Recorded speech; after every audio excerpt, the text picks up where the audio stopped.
Om Namo Bhagavate Vasudevaya. Om Namo Bhagavate Vasudevaya. Om Namo Bhagavate Vasudevaya.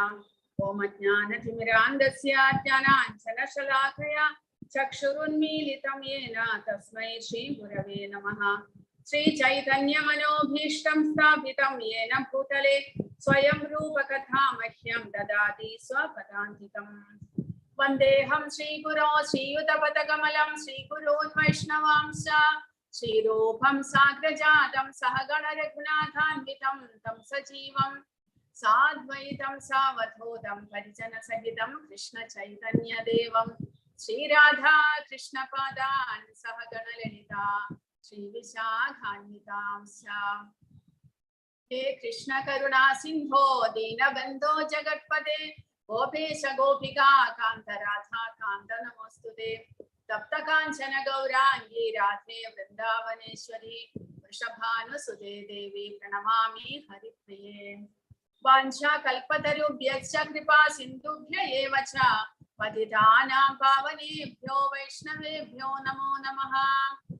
Namo Om Vishnupadaya Krishna Preshtaya Bhutale Srimate Bhakti Vedanta Swami Niti Namine.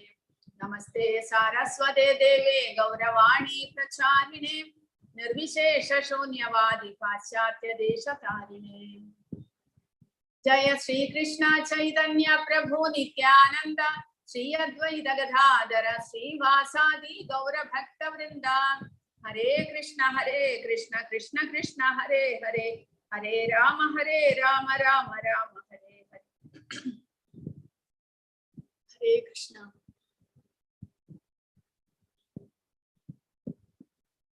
Hare Krishna in Adhyayam 12 Bhakti Yogamana.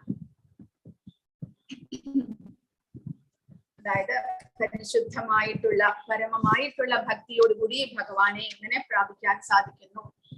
ആ ഭക്തിയോഗം പരിശീലിക്കുന്നത് വഴി നമ്മുടെ ഉള്ളിൽ ദൈവികമായിട്ടുള്ള ഗുണങ്ങളെല്ലാം വളർന്നു വരുന്നു. ആ ദൈവികമായിട്ടുള്ള ഗുണങ്ങൾ എന്തെല്ലാമാണ്? ഭഗവാൻ അവസാനത്തെ 5 ശ്ലോകങ്ങളിലൂടെ ആ ദൈവികമായിട്ടുള്ള ഗുണങ്ങൾ വളർന്നു വന്നിട്ടുള്ള ആ ഭക്തന്മാരെ ഭഗവാന് വളരെ പ്രിയപ്പെട്ടവരാണ് എന്ന് പറയും. അപ്പോൾ ഭക്തിയുത സേവനം അല്ലെങ്കിൽ ഭക്തിയോഗം പരിശീലിക്കുന്നത് കൊണ്ട് നമുക്ക് ഒന്നാമത് ആ ഭക്തിയുത സേവനത്തോടു കൂടി നമുക്ക് ആധ്യാത്മികമായിട്ടുള്ള ജ്ഞാനം കരസ്ഥമാക്കാൻ സാധിക്കുന്നു. നമ്മൾ അതിനു വേണ്ടിയിട്ട് പ്രത്യേകമായിട്ട് വേദങ്ങൾ പഠിക്കുകയോ ഒന്നും ആവശ്യമില്ല. കാരണം ഭക്തി ഭഗവാനെ സേവിക്കുന്നതോടു കൂടി തന്നെ നമ്മുടെ ഉള്ളിൽ ആധ്യാത്മികമായിട്ടുള്ള ജ്ഞാനവും വളർന്നു വരുന്നു. കൂടാതെ രണ്ടാമതായിട്ട് ഭൗതികമായിട്ടുള്ളതിനോട് എല്ലാത്തിനോടും നമുക്ക് ഒരു വിരക്തി വൈരാഗ്യവും വളർന്നു വരുന്നു. എന്ന് പറഞ്ഞാൽ നമ്മൾ ബന്ധുക്കളെയും കുടുംബത്തെയും എല്ലാം ഉപേക്ഷിച്ചുകൊണ്ട് നമ്മൾ ആശ്രമത്തിൽ പോയിരിക്കുമെന്നല്ല പറയുന്നത്. പിന്നെയോ വൈരാഗ്യം എന്ന് പറയുമ്പോൾ അനാവശ്യമായിട്ടുള്ള ആസക്തി, ഭൗതികമായിട്ടുള്ള വസ്തുക്കളിൽ നമുക്കുണ്ടാകുന്ന ആസക്തി, പല വിധത്തിലുള്ള നമ്മുടെ 5 ഇന്ദ്രിയങ്ങൾ കൊണ്ട് നമ്മൾ 5 വിധത്തിൽ ഭൗതികമായിട്ടുള്ളതിനെ ആകാംക്ഷിക്കുന്നുണ്ട്. പല വിധത്തിലുള്ള ആകർഷണങ്ങൾ നമുക്ക് ഭൗതികമായിട്ടുള്ളതിൽ ഉണ്ടാകുന്നുണ്ട്. അതെല്ലാം തന്നെ നമ്മുടെ ഉള്ളിൽ നിന്ന് ആ ഒരു അനാവശ്യമായിട്ടുള്ള ആസക്തി, ആഗ്രഹങ്ങൾ, തൃഷ്ണ, ഇതെല്ലാം നമ്മിൽ നിന്ന് കുറഞ്ഞു വരുന്നു.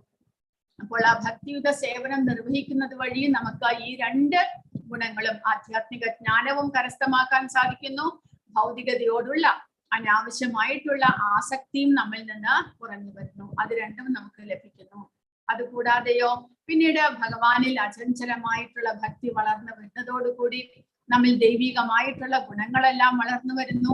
മൂന്നാമതായിട്ട് അങ്ങനെ ആ ഭഗവാനിൽ ദൃഢനിശ്ചയത്തോടുകൂടി നിഷ്ഠയോടുകൂടി ഭഗവാനെ സേവിക്കുന്നത് വഴി ഭഗവാന്റെ കരുണ മൂലം നമുക്ക് ഭഗവാന്റെ പരമപദം പോകുവാനും സാധിക്കുന്നു.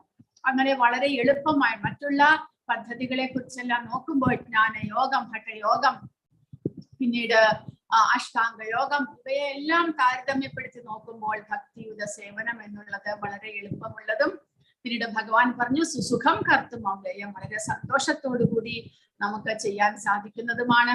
നമുക്ക് അധികം പണച്ചെലവുമില്ല. ഭഗവാൻ പറഞ്ഞു തന്നു പണച്ചെലവ് ഒന്നും തന്നെയില്ല. നമുക്ക് അധികമായിട്ട് നമ്മൾ നമ്മുടെ സമയം നമ്മുടെ കുടുംബത്തിൽ ഇരുന്നു കൊണ്ട്, നമ്മുടെ വീട്ടുകാരോടൊപ്പം ഇരുന്നു കൊണ്ട് നമുക്ക് ആ ഭഗവാന്റെ സേവകൾ ചെയ്യാവുന്നതേ ഉള്ളൂ. അപ്പോൾ അങ്ങനെയുള്ള ഭക്തിയുടെ സേവനത്തിലൂടെ നമ്മൾ എങ്ങനെ ഒരു ഭക്തൻ എന്ന് പറഞ്ഞു കഴിഞ്ഞാൽ അപ്പോൾ ആരാണ് എന്താണ് നമ്മൾ മനസ്സിലാക്കണം. നമ്മൾ രാവിലെ എണീക്കുന്നു, കുളിക്കുന്നു, ഒരമ്പലത്തിൽ പോയി തൊഴുതുന്നു, പ്രസാദം തൊട്ടിട്ട് തിരിച്ചു വരുന്നു. അതോടുകൂടി അന്നത്തെ ദിവസത്തെ ഭഗവാനുമായിട്ടുള്ള ബന്ധം ഇല്ലാതാക്കുന്ന, പിന്നീട് പൂർണ്ണമായിട്ടും ഭൗതികതയിൽ മുഴുകിയിരിക്കുന്നു. അത് ഭക്തിയാണോ? തീർച്ചയായിട്ടുമല്ല. ഭക്തി എന്ന് പറയുമ്പോൾ പ്രഭുപാദ പറയുന്നത് ഭക്തിയുത സേവനം, ഡിവോഷണൽ സർവീസ് എന്നാണ് പ്രഭുപാദ പറയുന്നത്. അവിടെ സേവനമില്ലാത്തയിടത്ത് ഭക്തി വരുന്നില്ല, സ്നേഹം ഉണ്ടാകുന്നില്ല, പ്രീതി ഉണ്ടാകുന്നില്ല. ഭഗവാനെ നമ്മൾ സേവിക്കണം. അതാണ് പ്രഭുപാദ പറയുന്നത്. ഭഗവാൻ പറയുന്നു ഭജതേ എന്ന് ഭഗവാൻ പറയുന്നു. ഭജതേ മാം അനന്യഭാത് എന്ന് ഭഗവാൻ പറയുന്നുണ്ട്. മഹാത്മാനസ്തു മാം പാർത്ഥ ദേവീം പ്രകൃതിമാശ്രിതാഹ ഭജന്തി അനന്യ മനസ്സോ. ഭഗവാൻ പറയുന്നു മഹാത്മാക്കൾ, ഭഗവാന്റെ ഭക്തന്മാർ അനന്യ മനസ്സോടുകൂടി ഭഗവാനെ സേവിക്കുന്നു. എങ്ങനെ? ഭക്തിയുത സേവനത്തിലൂടെ. ഭജന്തി എന്ന് ഭഗവാൻ കുറെ തവണ പറയുന്നുണ്ട്. അതായത് ഭഗവാനെ സേവിക്കണം. അപ്പോൾ നമ്മുടെയൊക്കെ ഭൗതികമായിട്ടും അതറിയാം. നമുക്ക് വളരെയധികം ഇഷ്ടമുള്ള, താല്പര്യമുള്ള, സ്നേഹമുള്ള, പ്രീതിയുള്ളവരെ നമ്മൾ സേവിക്കും. നമ്മുടെ കുട്ടികളാകട്ടെ, നമ്മുടെ വീട്ടുകാരാകട്ടെ, അവർക്ക് ഇഷ്ടമുള്ളതെല്ലാം വാങ്ങിച്ചു കൊടുക്കുകയും അവർക്ക് ഇഷ്ടമുള്ളതെല്ലാം ഉണ്ടാക്കി കൊടുക്കുകയും അവരുടെ മനസ്സിനെ വിഷമം തട്ടാതെ നമ്മൾ നോക്കുകയും, കൂടാതെ അവരുടെ ആഗ്രഹമനുസരിച്ച് ജീവിക്കുവാൻ നമ്മൾ പരിശ്രമിക്കും. അതാണ് പ്രധാനമായിട്ടുമുള്ളത്. അതായത് ആ പ്രീതി എവിടെയുണ്ടോ, സ്നേഹം എവിടെയുണ്ടോ അവിടെ സേവനമുണ്ട്. അതുപോലെ തന്നെ ഭഗവാനെ നമ്മൾ സ്നേഹിക്കുമ്പോൾ ഭഗവാനെ ഭക്തിയുത സേവനങ്ങൾ ചെയ്യേണ്ടി വരും. കാരണം ഭഗവാനെ സേവിക്കുന്നതിലൂടെയാണ് ഭക്തി വളർന്നു വരുന്നത്. അപ്പോൾ നമ്മുടെ എല്ലാ ഇന്ദ്രിയങ്ങളും ഉപയോഗിച്ചുകൊണ്ട് ഭഗവാനെ സേവിക്കുക. ശ്രവണം, കീർത്തനം മുതലായതും നമ്മുടെ ഇന്ദ്രിയങ്ങളെ ഉപയോഗിച്ച് നമ്മൾ ഭഗവാനെ സേവിക്കുന്നതാണ്. ശ്രവണം എന്ന് പറയുമ്പോൾ ചെവിയിലൂടെ നമ്മൾ കേൾക്കുന്നു. ആ ഭൗതികമായിട്ടുള്ള ഒന്നും കേൾക്കാതെ ആധ്യാത്മികമായിട്ടുള്ള ആ ഭഗവാനെ കുറിച്ച് നമ്മൾ കേൾക്കുവാൻ ശ്രമിക്കുന്നു. കണ്ണുകളിലൂടെ ഭഗവാനെ കാണുവാൻ ശ്രമിക്കുന്നു. ഭഗവാന്റെ രൂപത്തെ കാണുന്നു. നമ്മൾ നാവിലൂടെ ഭഗവാന്റെ നാമം ജപിക്കുകയും ഭഗവാന് നിവേദിച്ച പ്രസാദം മാത്രം കഴിക്കുവാൻ നമ്മൾ പരിശ്രമിക്കുകയും ചെയ്യുക. അങ്ങനെ നമ്മുടെ ഇന്ദ്രിയങ്ങൾ കൊണ്ട് നമ്മൾ ഭഗവാനെ സേവിക്കുന്നു. കൈകൾ കൊണ്ട് ഭഗവാന് പല വിധത്തിലുള്ള ആഹാര പദാർത്ഥങ്ങൾ ഉണ്ടാക്കി നേദിക്കാം. അതുകൂടാതെ ഭഗവാനെ അലങ്കരിക്കാം. കൈകൾ കൊണ്ട് ഭഗവാന്റെ വിഗ്രഹമുണ്ടെങ്കിൽ ആ വിഗ്രഹത്തിന് നല്ല നല്ല പട്ടുടയാടകൾ ഉണ്ടാക്കുക, ആഭരണങ്ങൾ അണിയിക്കുക. ഭഗവാനെ അങ്ങനെ പല വിധത്തിൽ അലങ്കരിക്കാം. പുഷ്പങ്ങൾ ചാർത്തി അലങ്കരിക്കാം. കൂടാതെ ആ ഭഗവാന്റെ മുറി നമ്മൾക്ക് തുടച്ച് വൃത്തിയാക്കാം. അങ്ങനെ നമ്മുടെ ഇന്ദ്രിയങ്ങൾ കൊണ്ട് നമ്മൾ ഭഗവാനെ സേവിക്കുന്നു. അങ്ങനെ ആ ഡിവോഷണൽ സർവീസ് അല്ലെങ്കിൽ ഭക്തിയുത സേവനത്തിലൂടെ നമ്മൾ ഭഗവാനെ പ്രീതിപ്പെടുത്തുവാനായിട്ട് ശ്രമിക്കുകയാണ്.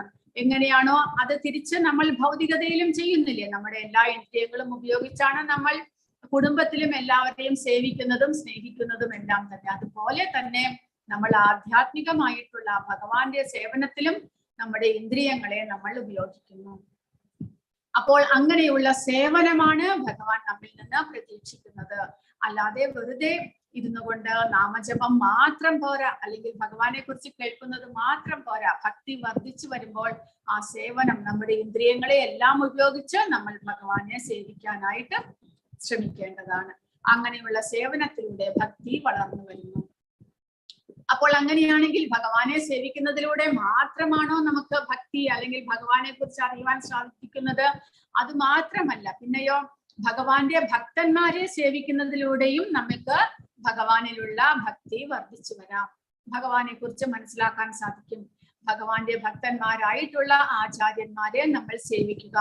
അങ്ങനെ അതുവഴിയും നമുക്ക് ഭക്തിയുടെ ഭഗവാനെ കുറിച്ചുള്ള ഭക്തി വർദ്ധിച്ചു വരും. അപ്പോൾ നാരദമുനിയുടെ കഥ ഭാഗവതത്തിലുണ്ട്. ഭാഗവതത്തിലെ 1-ാമത്തെ സ്കന്ധത്തിൽ നാരദമുനി തന്റെ ജീവിതത്തെ കുറിച്ച്, താൻ എങ്ങനെ നാരദനായി ഭഗവാന്റെ ഭക്തനായി എന്നതിനെ കുറിച്ച് വ്യാസമുനിയോട് പറയുന്നുണ്ട്. അതായത് നാരദമുനി തന്റെ പൂർവ്വജന്മത്തിൽ ഒരു മെയ്ഡിന്റെ, അതായത് ഒരു ജോലിക്കാരിയുടെ മകനായിട്ടാണ് ജനിച്ചത്. ആ വീട്ടുജോലിക്കാരി അദ്ദേഹത്തിന്റെ അമ്മ ഒരു ബ്രാഹ്മണന്റെ വീട്ടിൽ നിത്യ ജോലികൾ ചെയ്യുന്ന ഒരു മെയ്ഡായിരുന്നു. അപ്പോൾ ഈ നാരദമുനിയും, അതായത് നാരദമുനി എന്നല്ല ആ സമയത്ത് പേര്, ഈ ബാലകനും അവരുടെ അമ്മയോടൊപ്പം ആ വീട്ടിലേക്ക് പോകുമായിരുന്നു എപ്പോഴും. അപ്പോൾ ഈ ബ്രാഹ്മണന്റെ വീട്ടിൽ എപ്പോഴും ഋഷിമാരും മുനിമാരും എല്ലാം ഈ സമയത്തെ കലിയുഗത്തിലെ കഥയല്ല, സത്യയുഗത്തിലെ സമയം അതാണ് പറയുന്നത്. അപ്പോൾ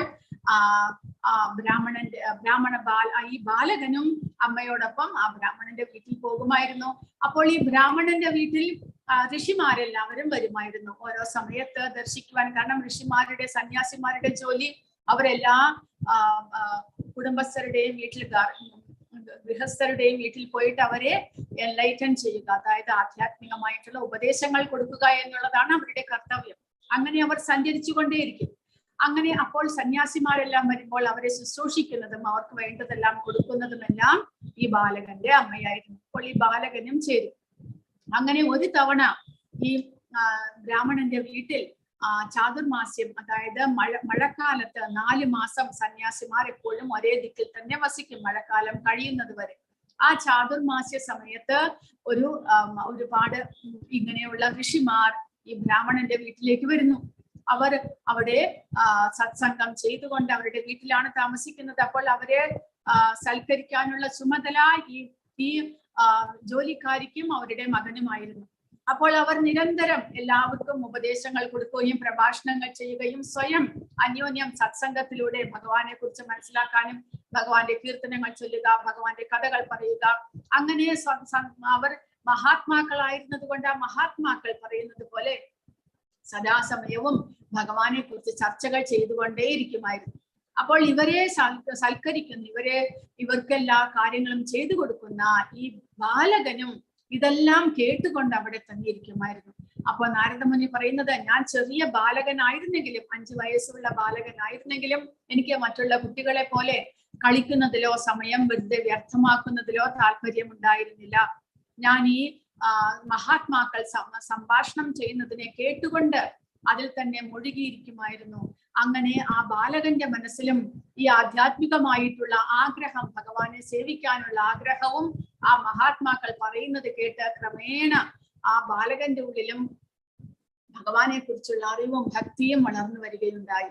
അങ്ങനെ ആ മഹാത്മാക്കളുടെ സംഭാഷണം കേട്ട് ആ ബാലകൻ അവിടെ തന്നെ ഇരിക്കും. അങ്ങനെ അവരോട് ചോദിച്ചുകൊണ്ട്, അവരുടെ അനുവാദത്തോടു കൂടി ആ ബാലകൻ അവരുടെ ഉച്ഛിഷ്ടം, അതായത് അവർ ശുദ്ധഭക്തന്മാരായിരുന്നു, ആ ശുദ്ധഭക്തന്മാരുടെ ഉച്ഛിഷ്ടവും ഭഗവാന്റെ നിവേദിച്ച പ്രസാദം പോലെ തന്നെ പവിത്രമാണ്. കാരണം അവർ പരിശുദ്ധാത്മാക്കളായതുകൊണ്ട് അവരുടെ ഉച്ഛിഷ്ടം നമ്മൾ കഴിക്കുന്നതും ഭഗവാനെ നിവേദിച്ച പ്രസാദം കഴിക്കുന്നതിന് തുല്യമാണ്. നമ്മളെ പരിശുദ്ധമാക്കാനുള്ള ശക്തി ആ മഹാത്മാക്കളുടെ ഉച്ഛിഷ്ടത്തിനുണ്ട്. അപ്പോൾ ബാലകൻ പറയുന്നു, ഞാൻ അങ്ങനെ അവരുടെ അനുവാദത്തോടു കൂടി അവർ കഴിച്ചതിന് ശേഷമുള്ള അവരുടെ ഇലയിലെ ആഹാരം ഞാൻ കഴിക്കുമായിരുന്നു. അങ്ങനെ ക്രമേണ ആ ബാലകന്റെ ഉള്ളിലും പരിശുദ്ധമായിട്ടുള്ള ഭഗവാനോടുള്ള ഭക്തി വളർന്നു വരുന്നു. അതുകൂടാതെ അവർ പോകുന്നതിന് മുൻപ് ഈ ബാലകന്റെ തലയിൽ കൈവച്ചുകൊണ്ട് അവർക്ക് ഉപദേശവും കൂടാതെ ഭഗവാന്റെ ഭക്തി വളരാനുള്ള അനുഗ്രഹവും ചെയ്തു. അങ്ങനെ ആ ബാലകന്റെ മനസ്സിൽ ഭഗവാനെ കാണുവാനും ഭഗവാനെ പ്രാപിക്കുവാനും ഭഗവാന്റെ ഭക്തിയുടെ സേവനങ്ങൾ ചെയ്യാനുമുള്ള ആഗ്രഹം അതികഠിനമായിട്ടുണ്ടാകുന്നു. പക്ഷെ അമ്മയുണ്ട്, അമ്മയെ വിട്ടുപോകാനായിട്ട് ആ ബാലകന് താല്പര്യം ഉണ്ടായില്ല. കാരണം അമ്മ ഒറ്റയ്ക്കാകില്ല, അതുകൊണ്ട്. പക്ഷെ കുറച്ച് ദിവസങ്ങൾക്ക് ശേഷം ഒരു ദിവസം രാത്രി നടന്നു വരുമ്പോൾ ആ അമ്മ സർപ്പദംശമേറ്റ് അമ്മയും മരിക്കുന്നു. അതിനുശേഷം സ്വതന്ത്രനായിട്ട് ഈ ബാലകൻ നേരെ നടന്നു പോകുകയാണ്. പിന്നീട് നിരന്തരം മനസ്സിൽ ഭഗവാനെ ധ്യാനിച്ചുകൊണ്ട് എവിടെ ചെന്നാലും ഭഗവാന്റെ കീർത്തനങ്ങൾ ചെയ്തുകൊണ്ട് അദ്ദേഹം അങ്ങനെ കാട്ടിൽ പോയി ധ്യാനത്തിൽ ഇരിക്കുന്നു. ഒരു നിമിഷ നേരം, ഒരു ക്ഷണിക നേരം ഭഗവാന്റെ ആ ദർശനം ആ ബാലകന് സിദ്ധിക്കുന്നു. തന്റെ ഹൃദയത്തിൽ ബാലകന് ആ ഭഗവാന്റെ ദർശനം ഉണ്ടാകുന്നു. ഒരു ക്ഷണിക നേരം. പക്ഷെ പിന്നീട് അപ്രത്യക്ഷനാകുന്നു ഭഗവാൻ. അപ്പോൾ ബാലകന് വേവലാതിയാകുന്നു, തനിക്ക് ഇനിയും ഭഗവാനെ കാണണം എന്നുള്ള ആഗ്രഹം. പക്ഷെ ഭഗവാൻ അശരീരിയുടെ പറയുന്നു, ഈ ജന്മത്തിൽ നിനക്ക് ഇത്ര മാത്രമേ സാധ്യമാകുകയുള്ളൂ, അടുത്ത ജന്മത്തിൽ നിനക്ക് എന്റെ ഭക്തനായിട്ട് നിരന്തരം എന്നെ ദർശിക്കുവാൻ സാധിക്കുമെന്ന്. അപ്പോൾ ഇവിടെ ആ ബാലകന് ആ ഭഗവാനോടുള്ള ഭക്തി വരുവാനുള്ള കാരണം എന്താണ്? ആ ഭക്തന്മാരുമായിട്ടുള്ള സത്സംഗം, ആ ഭക്തന്മാരെ സേവിച്ചത്. അപ്പോൾ നമ്മുടെ ഉള്ളിലും ആ ഭഗവാനോടുള്ള ഭക്തി ഇത് മൂലവും ഉണ്ടാകാം. ഭഗവാന്റെ ഭക്തന്മാരെ സേവിക്കുന്നതും അവരുമായിട്ടുള്ള സത്സംഗത്തിലൂടെയും നമ്മുടെ ഉള്ളിൽ ഭഗവാനോടുള്ള ഭക്തി വളർന്നു വരും. അതുകൂടാതെ തുളസി മഹാറാണിയെ ദിവസവും നനയ്ക്കുന്നതും ആ തുളസി മഹാറാണിക്ക് വെള്ളം ഒഴിക്കുന്നതും തുളസി മഹാറാണിക്ക് ആരതി ചെയ്യുന്നതും അലങ്കരിക്കുന്നതും പുഷ്പങ്ങൾ ചാർത്തുന്നതും എല്ലാം തന്നെ നമ്മുടെ ഉള്ളിൽ ഭഗവാന്റെ ഭക്തി വളർത്തും. കാരണം ഭഗവാന്റെ ഉത്തമ ഭക്തയാണ് തുളസി മഹാറാണി. അതുകൊണ്ട് തുളസി മഹാറാണിയെ ശുശ്രൂഷിക്കുന്നത്, തുളസി ചെടികൾ നട്ടി വളർത്തുന്നത്, പുതിയ പുതിയ ചെടികൾ നടുന്നത്, വളർത്തുന്നത്, തുളസി ചെടിക്ക് ദിവസവും വെള്ളം ഒഴിക്കുന്നത്, തുളസി ചെടിയെ പ്രദക്ഷിണം വെക്കുന്നത്, ഇതെല്ലാം തന്നെ നമ്മുടെ ഉള്ളിൽ ഭക്തി വളർത്തുന്നതാണ്. അങ്ങനെയുള്ള ആ ഭക്തിയുടെ സേവനത്തെ കുറിച്ചാണ് വളരെ ശ്രേഷ്ഠമായിട്ടുള്ളതും വളരെ എളുപ്പത്തിൽ ചെയ്യാവുന്നതും ഭഗവാനെ വളരെ എളുപ്പത്തിൽ നമുക്ക് പ്രാപിക്കാൻ സാധിക്കുന്നതുമായിട്ടുള്ള ആ ഭക്തിയോഗത്തെ കുറിച്ചാണ് ഇന്നത്തെ അധ്യായത്തിൽ ഭഗവാൻ നമുക്ക് പറഞ്ഞു തരുന്നത്. ഹരേ കൃഷ്ണ. അർജുന ഉവാച ഏവം സതതയുക്ത യേ ഭക്താസ്ത്വാം പര്യുപാസതേ യേ ചാപ്യക്ഷരം അവ്യക്തം തേഷാം കേ യോഗവിത്തമാഹ. അർജുനൻ ചോദിച്ചു, എല്ലാ സമയവും അങ്ങയുടെ ഭക്തി സേവനത്തിൽ തന്നെ ഉചിതമായി ഏർപ്പെട്ടു പോരുന്നവരോ അതോ പ്രത്യക്ഷമല്ലാത്ത അവ്യക്ത ബ്രഹ്മത്തെ ഉപാസിക്കുന്നവരോ ആരാണ് കൂടുതൽ പരിപൂർണതയുള്ളവർ എന്ന് അർജുനൻ ചോദിക്കുന്നു. അപ്പോൾ കഴിഞ്ഞ അധ്യായത്തിൽ ഭഗവാൻ അവസാനം പറഞ്ഞത് ഭക്ത്യാത്വ അനന്യയാ ശക്യ അഹമേവം വിദോർജുന ജ്ഞാതും ദ്രഷ്ടും ച തത്വേന പ്രവേഷ്ടും ച പരന്തപ. അനന്യമായിട്ടുള്ള ഭക്തിയോടുകൂടി മാത്രമേ ഭഗവാനെ നേരിട്ട് ദർശിക്കുവാനും ഭഗവാനെ കുറിച്ച് മനസ്സിലാക്കുവാനും ഭഗവാന്റെ രഹസ്യത്തെ അറിയുവാനും എല്ലാം സാധിക്കുകയുള്ളൂ എന്ന് പറഞ്ഞു ഭഗവാൻ. അപ്പോൾ അർജുനന്റെ ചോദ്യമാണ്, അങ്ങനെയാണെങ്കിൽ ആരാണ് പരിപൂർണതയുള്ളവർ? ഏറ്റവും കൂടുതൽ പരിപൂർണതയുള്ളവർ അനന്യമായ ഭക്തിയോടുകൂടി ഭഗവാനെ സേവിക്കുന്നവരാണോ, അല്ലെങ്കിൽ അവ്യക്ത ബ്രഹ്മത്തെ, അതായത് ഭഗവാൻ നിർഗുണനും നിരൂപനുമെല്ലാമാണ് എന്ന് പറഞ്ഞുകൊണ്ട് ഭഗവാന്റെ ശക്തിയെ മാത്രം അല്ലെങ്കിൽ ഭഗവാന്റെ ബ്രഹ്മജ്യോതിയിൽ ചേരുവാൻ ആഗ്രഹിക്കുന്ന, ഭഗവാന്റെ ബ്രഹ്മജ്യോതിയെ ഉപാസിക്കുന്നവരാണോ? അവർ ഭഗവാന്റെ രൂപത്തെ ആരാധിക്കുന്നില്ല, ഭഗവാന് നാമമില്ല എന്ന് വിചാരിക്കുന്നു, ഭഗവാന് രൂപമില്ല എന്ന് വിചാരിക്കുന്നു, ഭഗവാന് ഗുണങ്ങളില്ല എന്നെല്ലാം വിചാരിക്കുന്നു, അങ്ങനെ ഭഗവാന് ധാമവും ഇല്ല എന്ന് വിചാരിക്കുന്നു. അങ്ങനെയുള്ള അവ്യക്തിഗതവാദികൾ, അദ്വൈതവാദികളുണ്ട്. അവർ നിർഗുണ ബ്രഹ്മോപാസകരാണ്. അങ്ങനെയുള്ള അവരാണോ, അല്ല ഭക്തിയുത സേവനത്തിലൂടെ ഭഗവാന്റെ പ്രാപിക്കാൻ ശ്രമിക്കുന്ന ഭക്തന്മാരാണോ, ആരാണ് കൂടുതൽ പരിപൂർണതയുള്ളവർ എന്നാണ് അർജുനന്റെ ചോദ്യം. അപ്പോൾ ഭഗവാൻ പറയുന്നത് എന്താണ്? ശ്രീ ഭഗവാൻ ഉവാച മയ്യാവേശ്യ മനോ യേമാം നിത്യയുക്ത ഉപാസതേ ശ്രദ്ധയാ പരയോപേതാസ്തേ മേ യുക്തതമാമതാഹ. ഭഗവാൻ പറഞ്ഞു, എന്റെ വ്യക്തിരൂപത്തിൽ തന്നെ മനസ്സുറപ്പിച്ച് അതീന്ദ്രിയമായ ദൃഢവിശ്വാസത്തോടെ എല്ലായ്പ്പോഴും എന്നെ ആരാധിക്കുന്നതിൽ മുഴുകിയിരിക്കുന്നവരാണ് ഏറ്റവും പരിപൂർണതയുള്ളവർ എന്ന് ഞാൻ കരുതുന്നു. അപ്പോൾ ഭഗവാന്റെ അഭിപ്രായം എന്താണ്? ഭഗവാൻ ആരെയാണ് സപ്പോർട്ട് ചെയ്യുന്നത്? ഭക്തന്മാരെ. ആ ഭഗവാന്റെ രൂപത്തെ ആരാധിച്ചുകൊണ്ട്, ആ ഭഗവാനിൽ തന്നെ മനസ്സുറപ്പിച്ചുകൊണ്ട് സദാസമയവും ഭഗവാന്റെ സേവനത്തിൽ മുഴുകിയിരിക്കുന്നവർ. എന്നാൽ അവ്യക്തിഗതവാദികളാണെങ്കിലോ അവർ നിർഗുണ ബ്രഹ്മോപാസകരാണ്. അവർക്ക് ഭഗവാന്റെ രൂപത്തിൽ വിശ്വാസമില്ല, അവർക്ക് അതിനെക്കുറിച്ച് അറിഞ്ഞുകൂടാ. അവർ ഭഗവാന് നിവേദ്യം അർപ്പിക്കാനോ, കാരണം അവർക്ക് രൂപത്തിൽ വിശ്വാസമില്ലാത്തത് കൊണ്ട് അവർ ഭഗവാന് നിവേദ്യവും അർപ്പിക്കുന്നില്ല.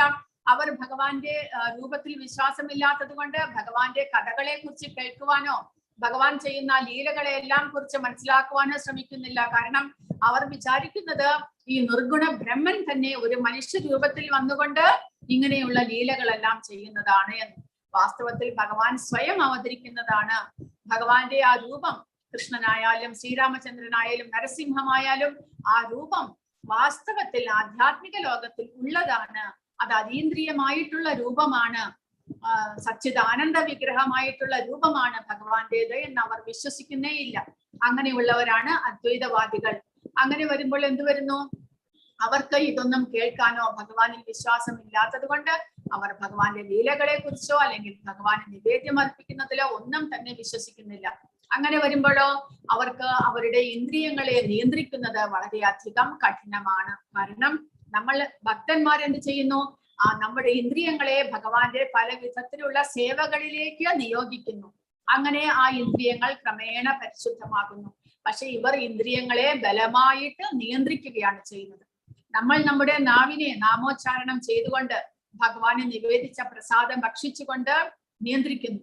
പക്ഷേ അവ്യക്തിഗതവാദികളാണെങ്കിലോ അവർ ഭഗവാൻ പറഞ്ഞിട്ടുണ്ട് യുക്താഹാര വിഹാരസ്യ, യുക്തമായിട്ടുള്ള ആഹാരവും യുക്തമായിട്ടുള്ള ഉറക്കവും വേണം, അല്ലെങ്കിൽ ആ യോഗം ചെയ്യുന്നത് ദുഷ്കരമാണ് എന്ന്. അപ്പോൾ നമ്മുടെ നാവിന് ആസ്വാദ്യകരമായിട്ടുള്ള വസ്തുക്കളെല്ലാം കഴിക്കുന്നത് നമ്മുടെ ഇന്ദ്രിയങ്ങളെ അനിയന്ത്രിതമാക്കുന്നു, അവയ്ക്ക് കൂടുതൽ ആസക്തി ഉണ്ടാകുന്നു. പക്ഷേ ഭക്തന്മാർ ഭഗവാന് നിവേദിച്ച പ്രസാദം മാത്രം കഴിക്കുന്നു. അപ്പോൾ എന്ത് സംഭവിക്കുന്നു? ഇന്ദ്രിയങ്ങൾ സ്വമേധയാ നിയന്ത്രണ വിധേയമാകുന്നു.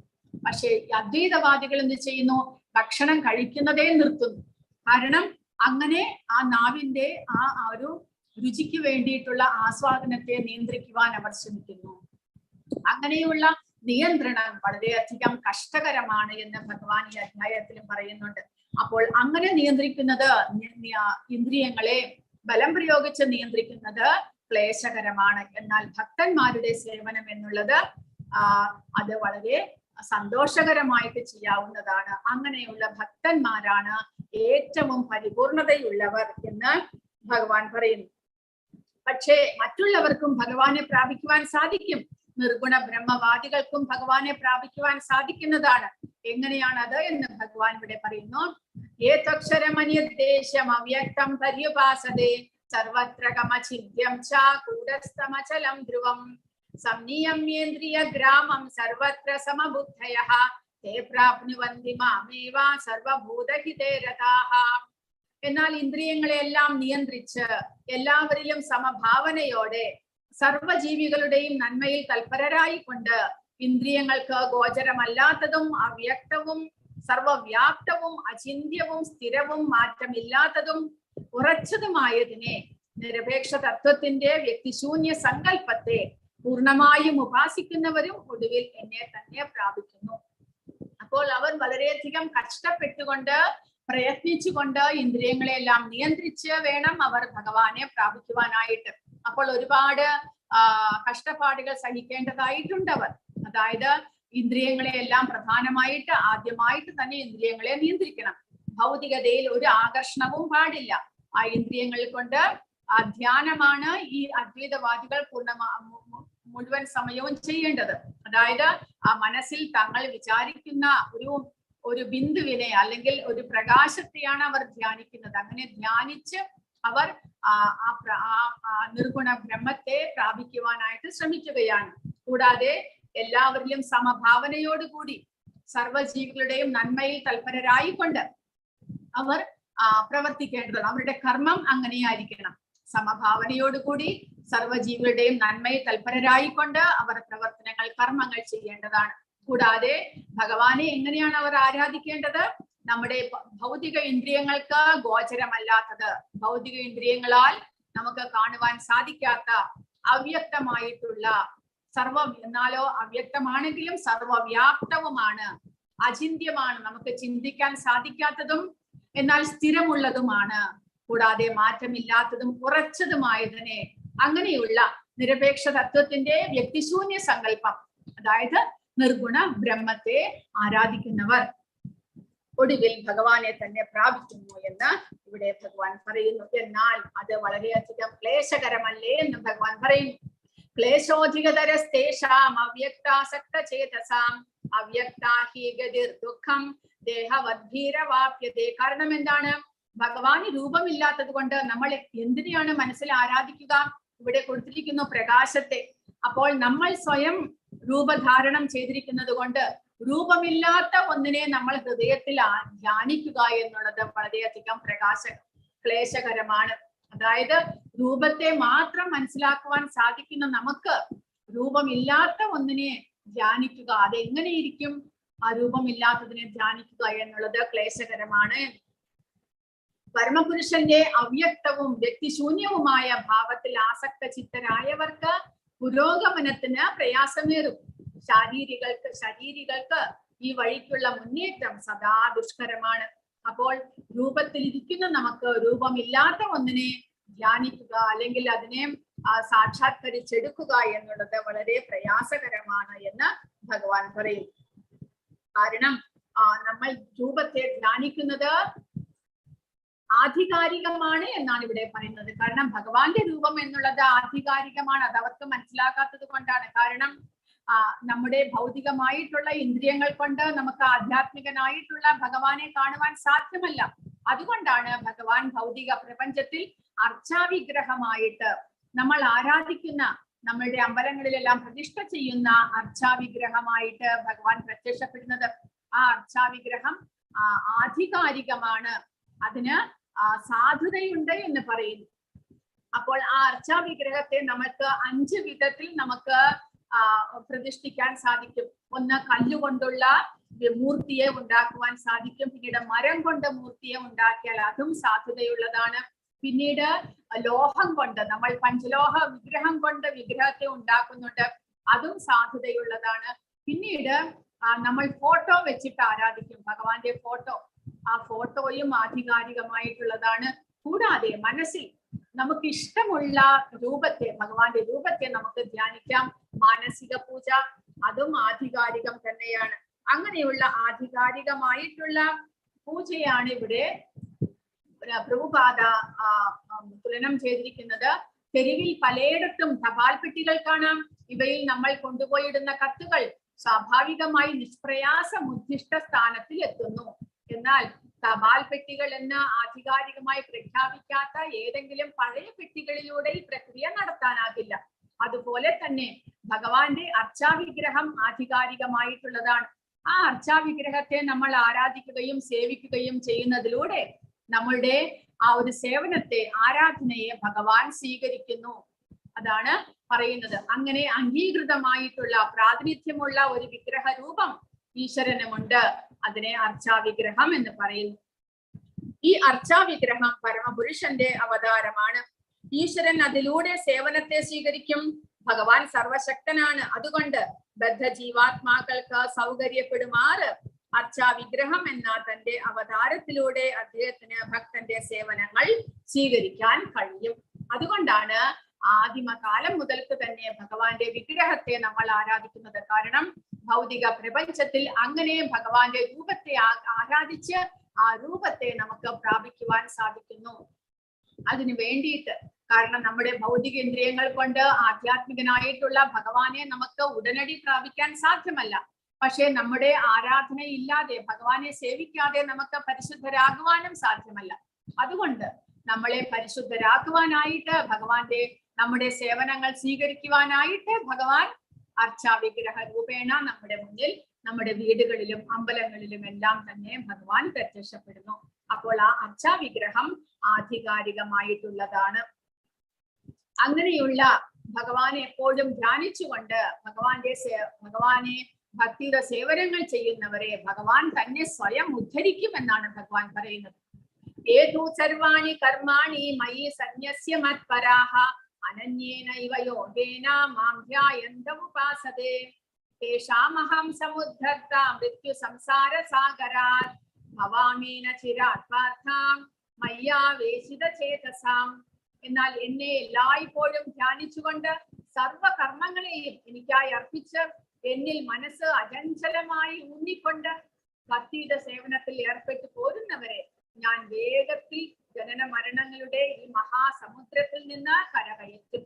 അപ്പോൾ ഭഗവാൻ സ്വയം നമ്മളെ മൃത്യു സംസാര സാഗരത്തിൽ നിന്ന് കരകയറ്റും എന്നാണ് ഭഗവാൻ പറയുന്നത്. അതായത് ഈ ഭൗതിക പ്രപഞ്ചത്തെ ഒരു സംസാര സാഗരം, മൃത്യു സംസാര സാഗരം, എപ്പോഴും മരണത്തിന്റെ മൃത്യുലോകം എന്നാണ് ഭൗതിക പ്രപഞ്ചത്തെ പറയുന്നത്. കാരണം ഇവിടെ എല്ലായ്പ്പോഴും ജനിക്കുന്നവന് മരണം ഉറപ്പായിട്ടുണ്ട്. ആരും മരണത്തിൽ നിന്ന് മോചിതരല്ല. അങ്ങനെയുള്ള ഒരു സംസാര സാഗരം, ഒരു സാഗരത്തിൽ അല്ലെങ്കിൽ ഒരു സമുദ്രത്തിൽ അകപ്പെട്ടു പോയ ഒരാളെ അയാൾക്ക് സ്വയം നീന്തിയാലും ചിലപ്പോൾ രക്ഷപ്പെടാൻ സാധിച്ചു എന്ന് വരില്ല. വേറെ ഒരാൾ പുറമേ നിന്ന് അയാളെ സഹായിച്ച ഒരു ബോട്ടിലൂടെയോ അല്ലെങ്കിൽ എന്തെങ്കിലും കാരണത്തിലൂടെ ഒരാൾ വന്നിട്ട് അയാളെ രക്ഷപ്പെടുത്തണം. അതുപോലെ തന്നെ ആ മൃത്യു സംസാര സാഗരത്തിൽ നമ്മൾ അകപ്പെട്ടിരിക്കുകയാണ്. നമ്മൾ ഇവിടെ ബന്ധനത്തിലാണ്. നമുക്ക് സ്വയം നമ്മുടെ പ്രയത്നത്താൽ ഇവിടെ നിന്നുള്ള മോചനം അസാധ്യമാണ്. അപ്പോൾ ഒരു ഗുരുവിന്റെ സഹായത്തോടു കൂടി ഭഗവാനെ ധ്യാനിച്ച്, ഭഗവാനെ ഭജനകൾ ചെയ്ത്, ഭഗവാനെ സേവിച്ച് നമുക്ക് ഭഗവാന്റെ കരുണയാൽ ഇവിടെ നിന്ന് രക്ഷപ്പെടാൻ സാധിക്കും.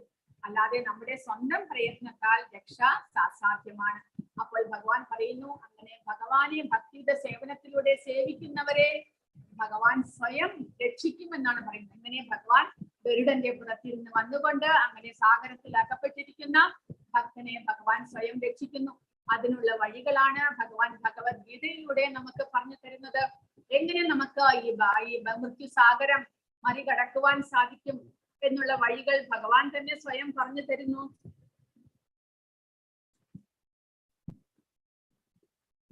ഒരു ശിശു പൂർണ്ണമായും അച്ഛനമ്മമാരുടെ ചുമതലയിലാണ്, അതുകൊണ്ട് അതിന്റെ സ്ഥിതി സുരക്ഷിതവുമാണ്. അതുപോലെ ഒരു ഭക്തന് മറ്റ് ഗ്രഹങ്ങളിൽ പ്രവേശിക്കാൻ യോഗാഭ്യാസ പരിശീലനം ആവശ്യമില്ല. ഭഗവാൻ സ്വയം ഗരുഡ വാഹനത്തിലേറി വന്ന് അയാളെ ഭൗതികതയിൽ നിന്ന് മോചിപ്പിക്കും. എങ്ങനെയാണ് ഒരു കുട്ടി തന്റെ അച്ഛനമ്മമാരുടെ അരികിൽ സുരക്ഷിതമായിട്ടിരിക്കുന്നത്, അതുപോലെ തന്നെ ഒരു ഭക്തൻ ഭഗവാന്റെ സംരക്ഷണത്തിൽ സുരക്ഷിതനാണ് എന്ന്. കാരണം ഭഗവാന്റെ സംരക്ഷണം എപ്പോഴും അദ്ദേഹത്തിന് ഉണ്ടായിരിക്കും, ആ ഭക്തൻ ഉണ്ടായിരിക്കും. കൂടാതെ മരണത്തിൽ നിന്ന് ഭഗവാൻ അദ്ദേഹത്തെ രക്ഷിക്കുകയും ചെയ്യുന്നു. അങ്ങനെയുള്ള ഹരേ കൃഷ്ണ. അപ്പോൾ ഇവിടെ മൃത്യു സംസാര സാഗരത്തെയാണ് ഇവിടെ കാണിച്ചിരിക്കുന്നത്. എന്താണ് ഇത്? ഒരു ആന ഒരു മരത്തെ, ഒരു മനുഷ്യൻ ഒരു മരത്തിൽ തൂങ്ങിക്കിടക്കുന്നുണ്ട്, മരത്തിന്റെ കൊമ്പിൽ. ആ മരത്തിന്റെ കൊമ്പിനെ 2 എലികൾ, കറുത്തതും വെളുത്തതുമായിട്ടുള്ള 2 എലികൾ കരണ്ട് തിന്നുകൊണ്ടേയിരിക്കുന്നു.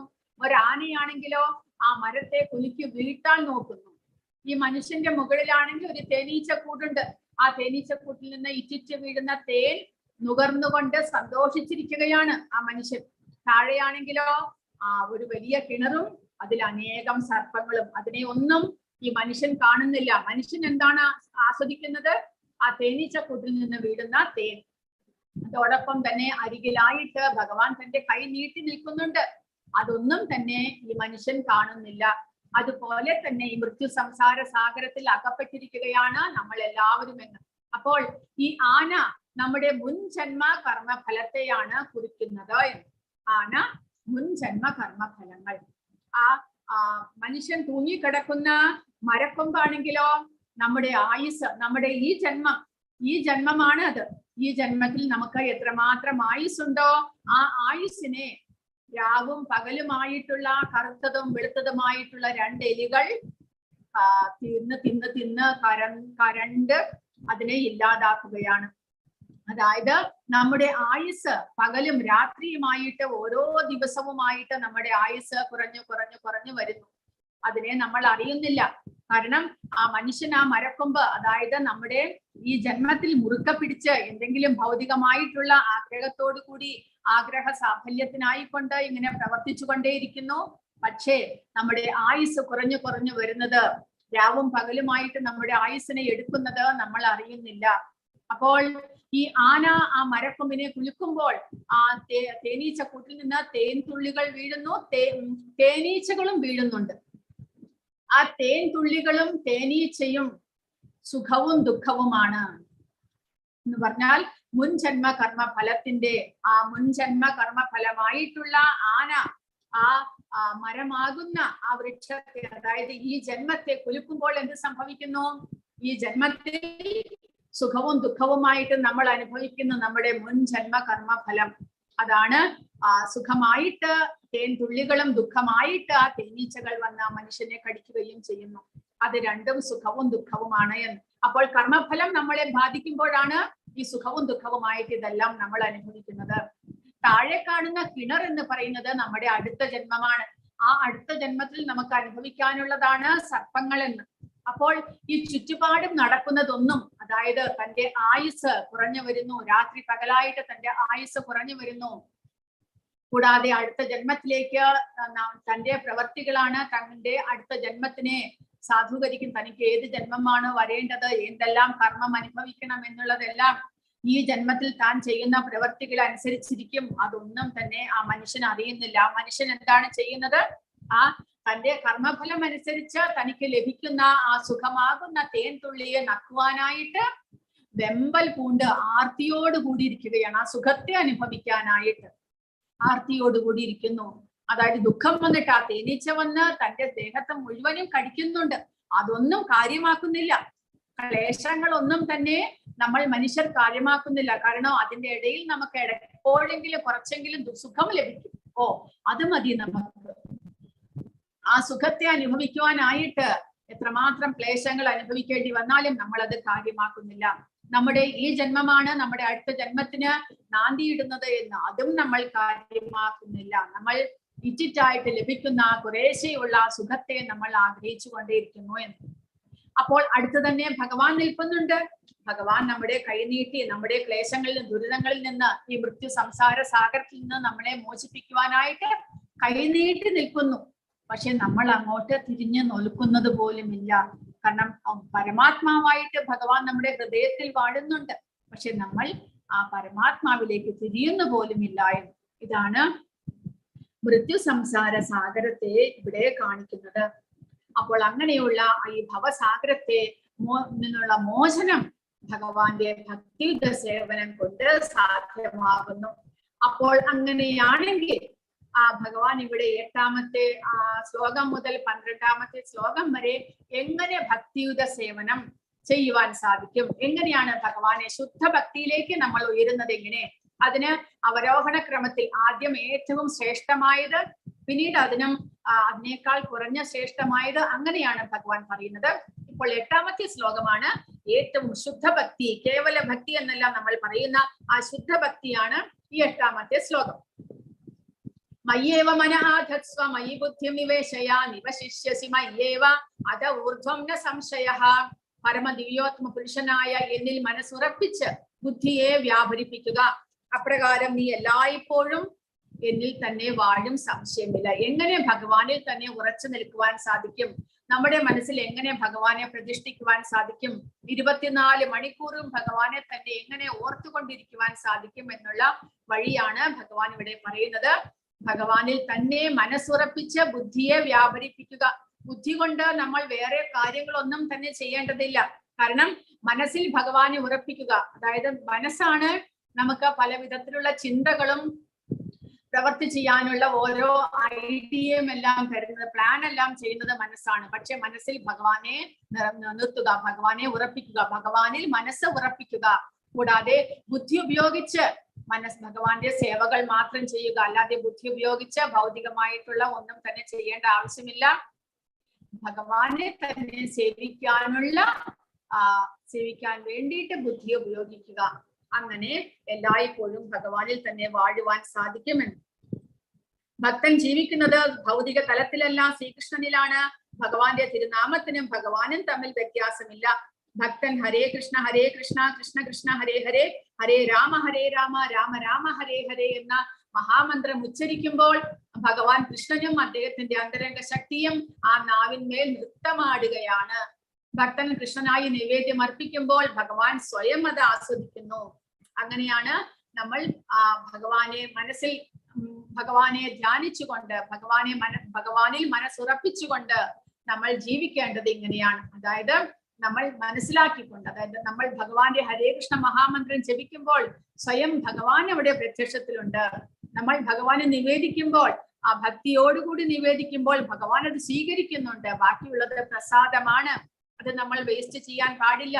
നമ്മൾ അതെല്ലാവരും ഭക്തിയോടുകൂടി സ്വീകരിക്കണം. അങ്ങനെയുള്ള അറിവോടുകൂടി ജ്ഞാനത്തോടുകൂടി നമ്മൾ ജീവിക്കേണ്ടതാണ്.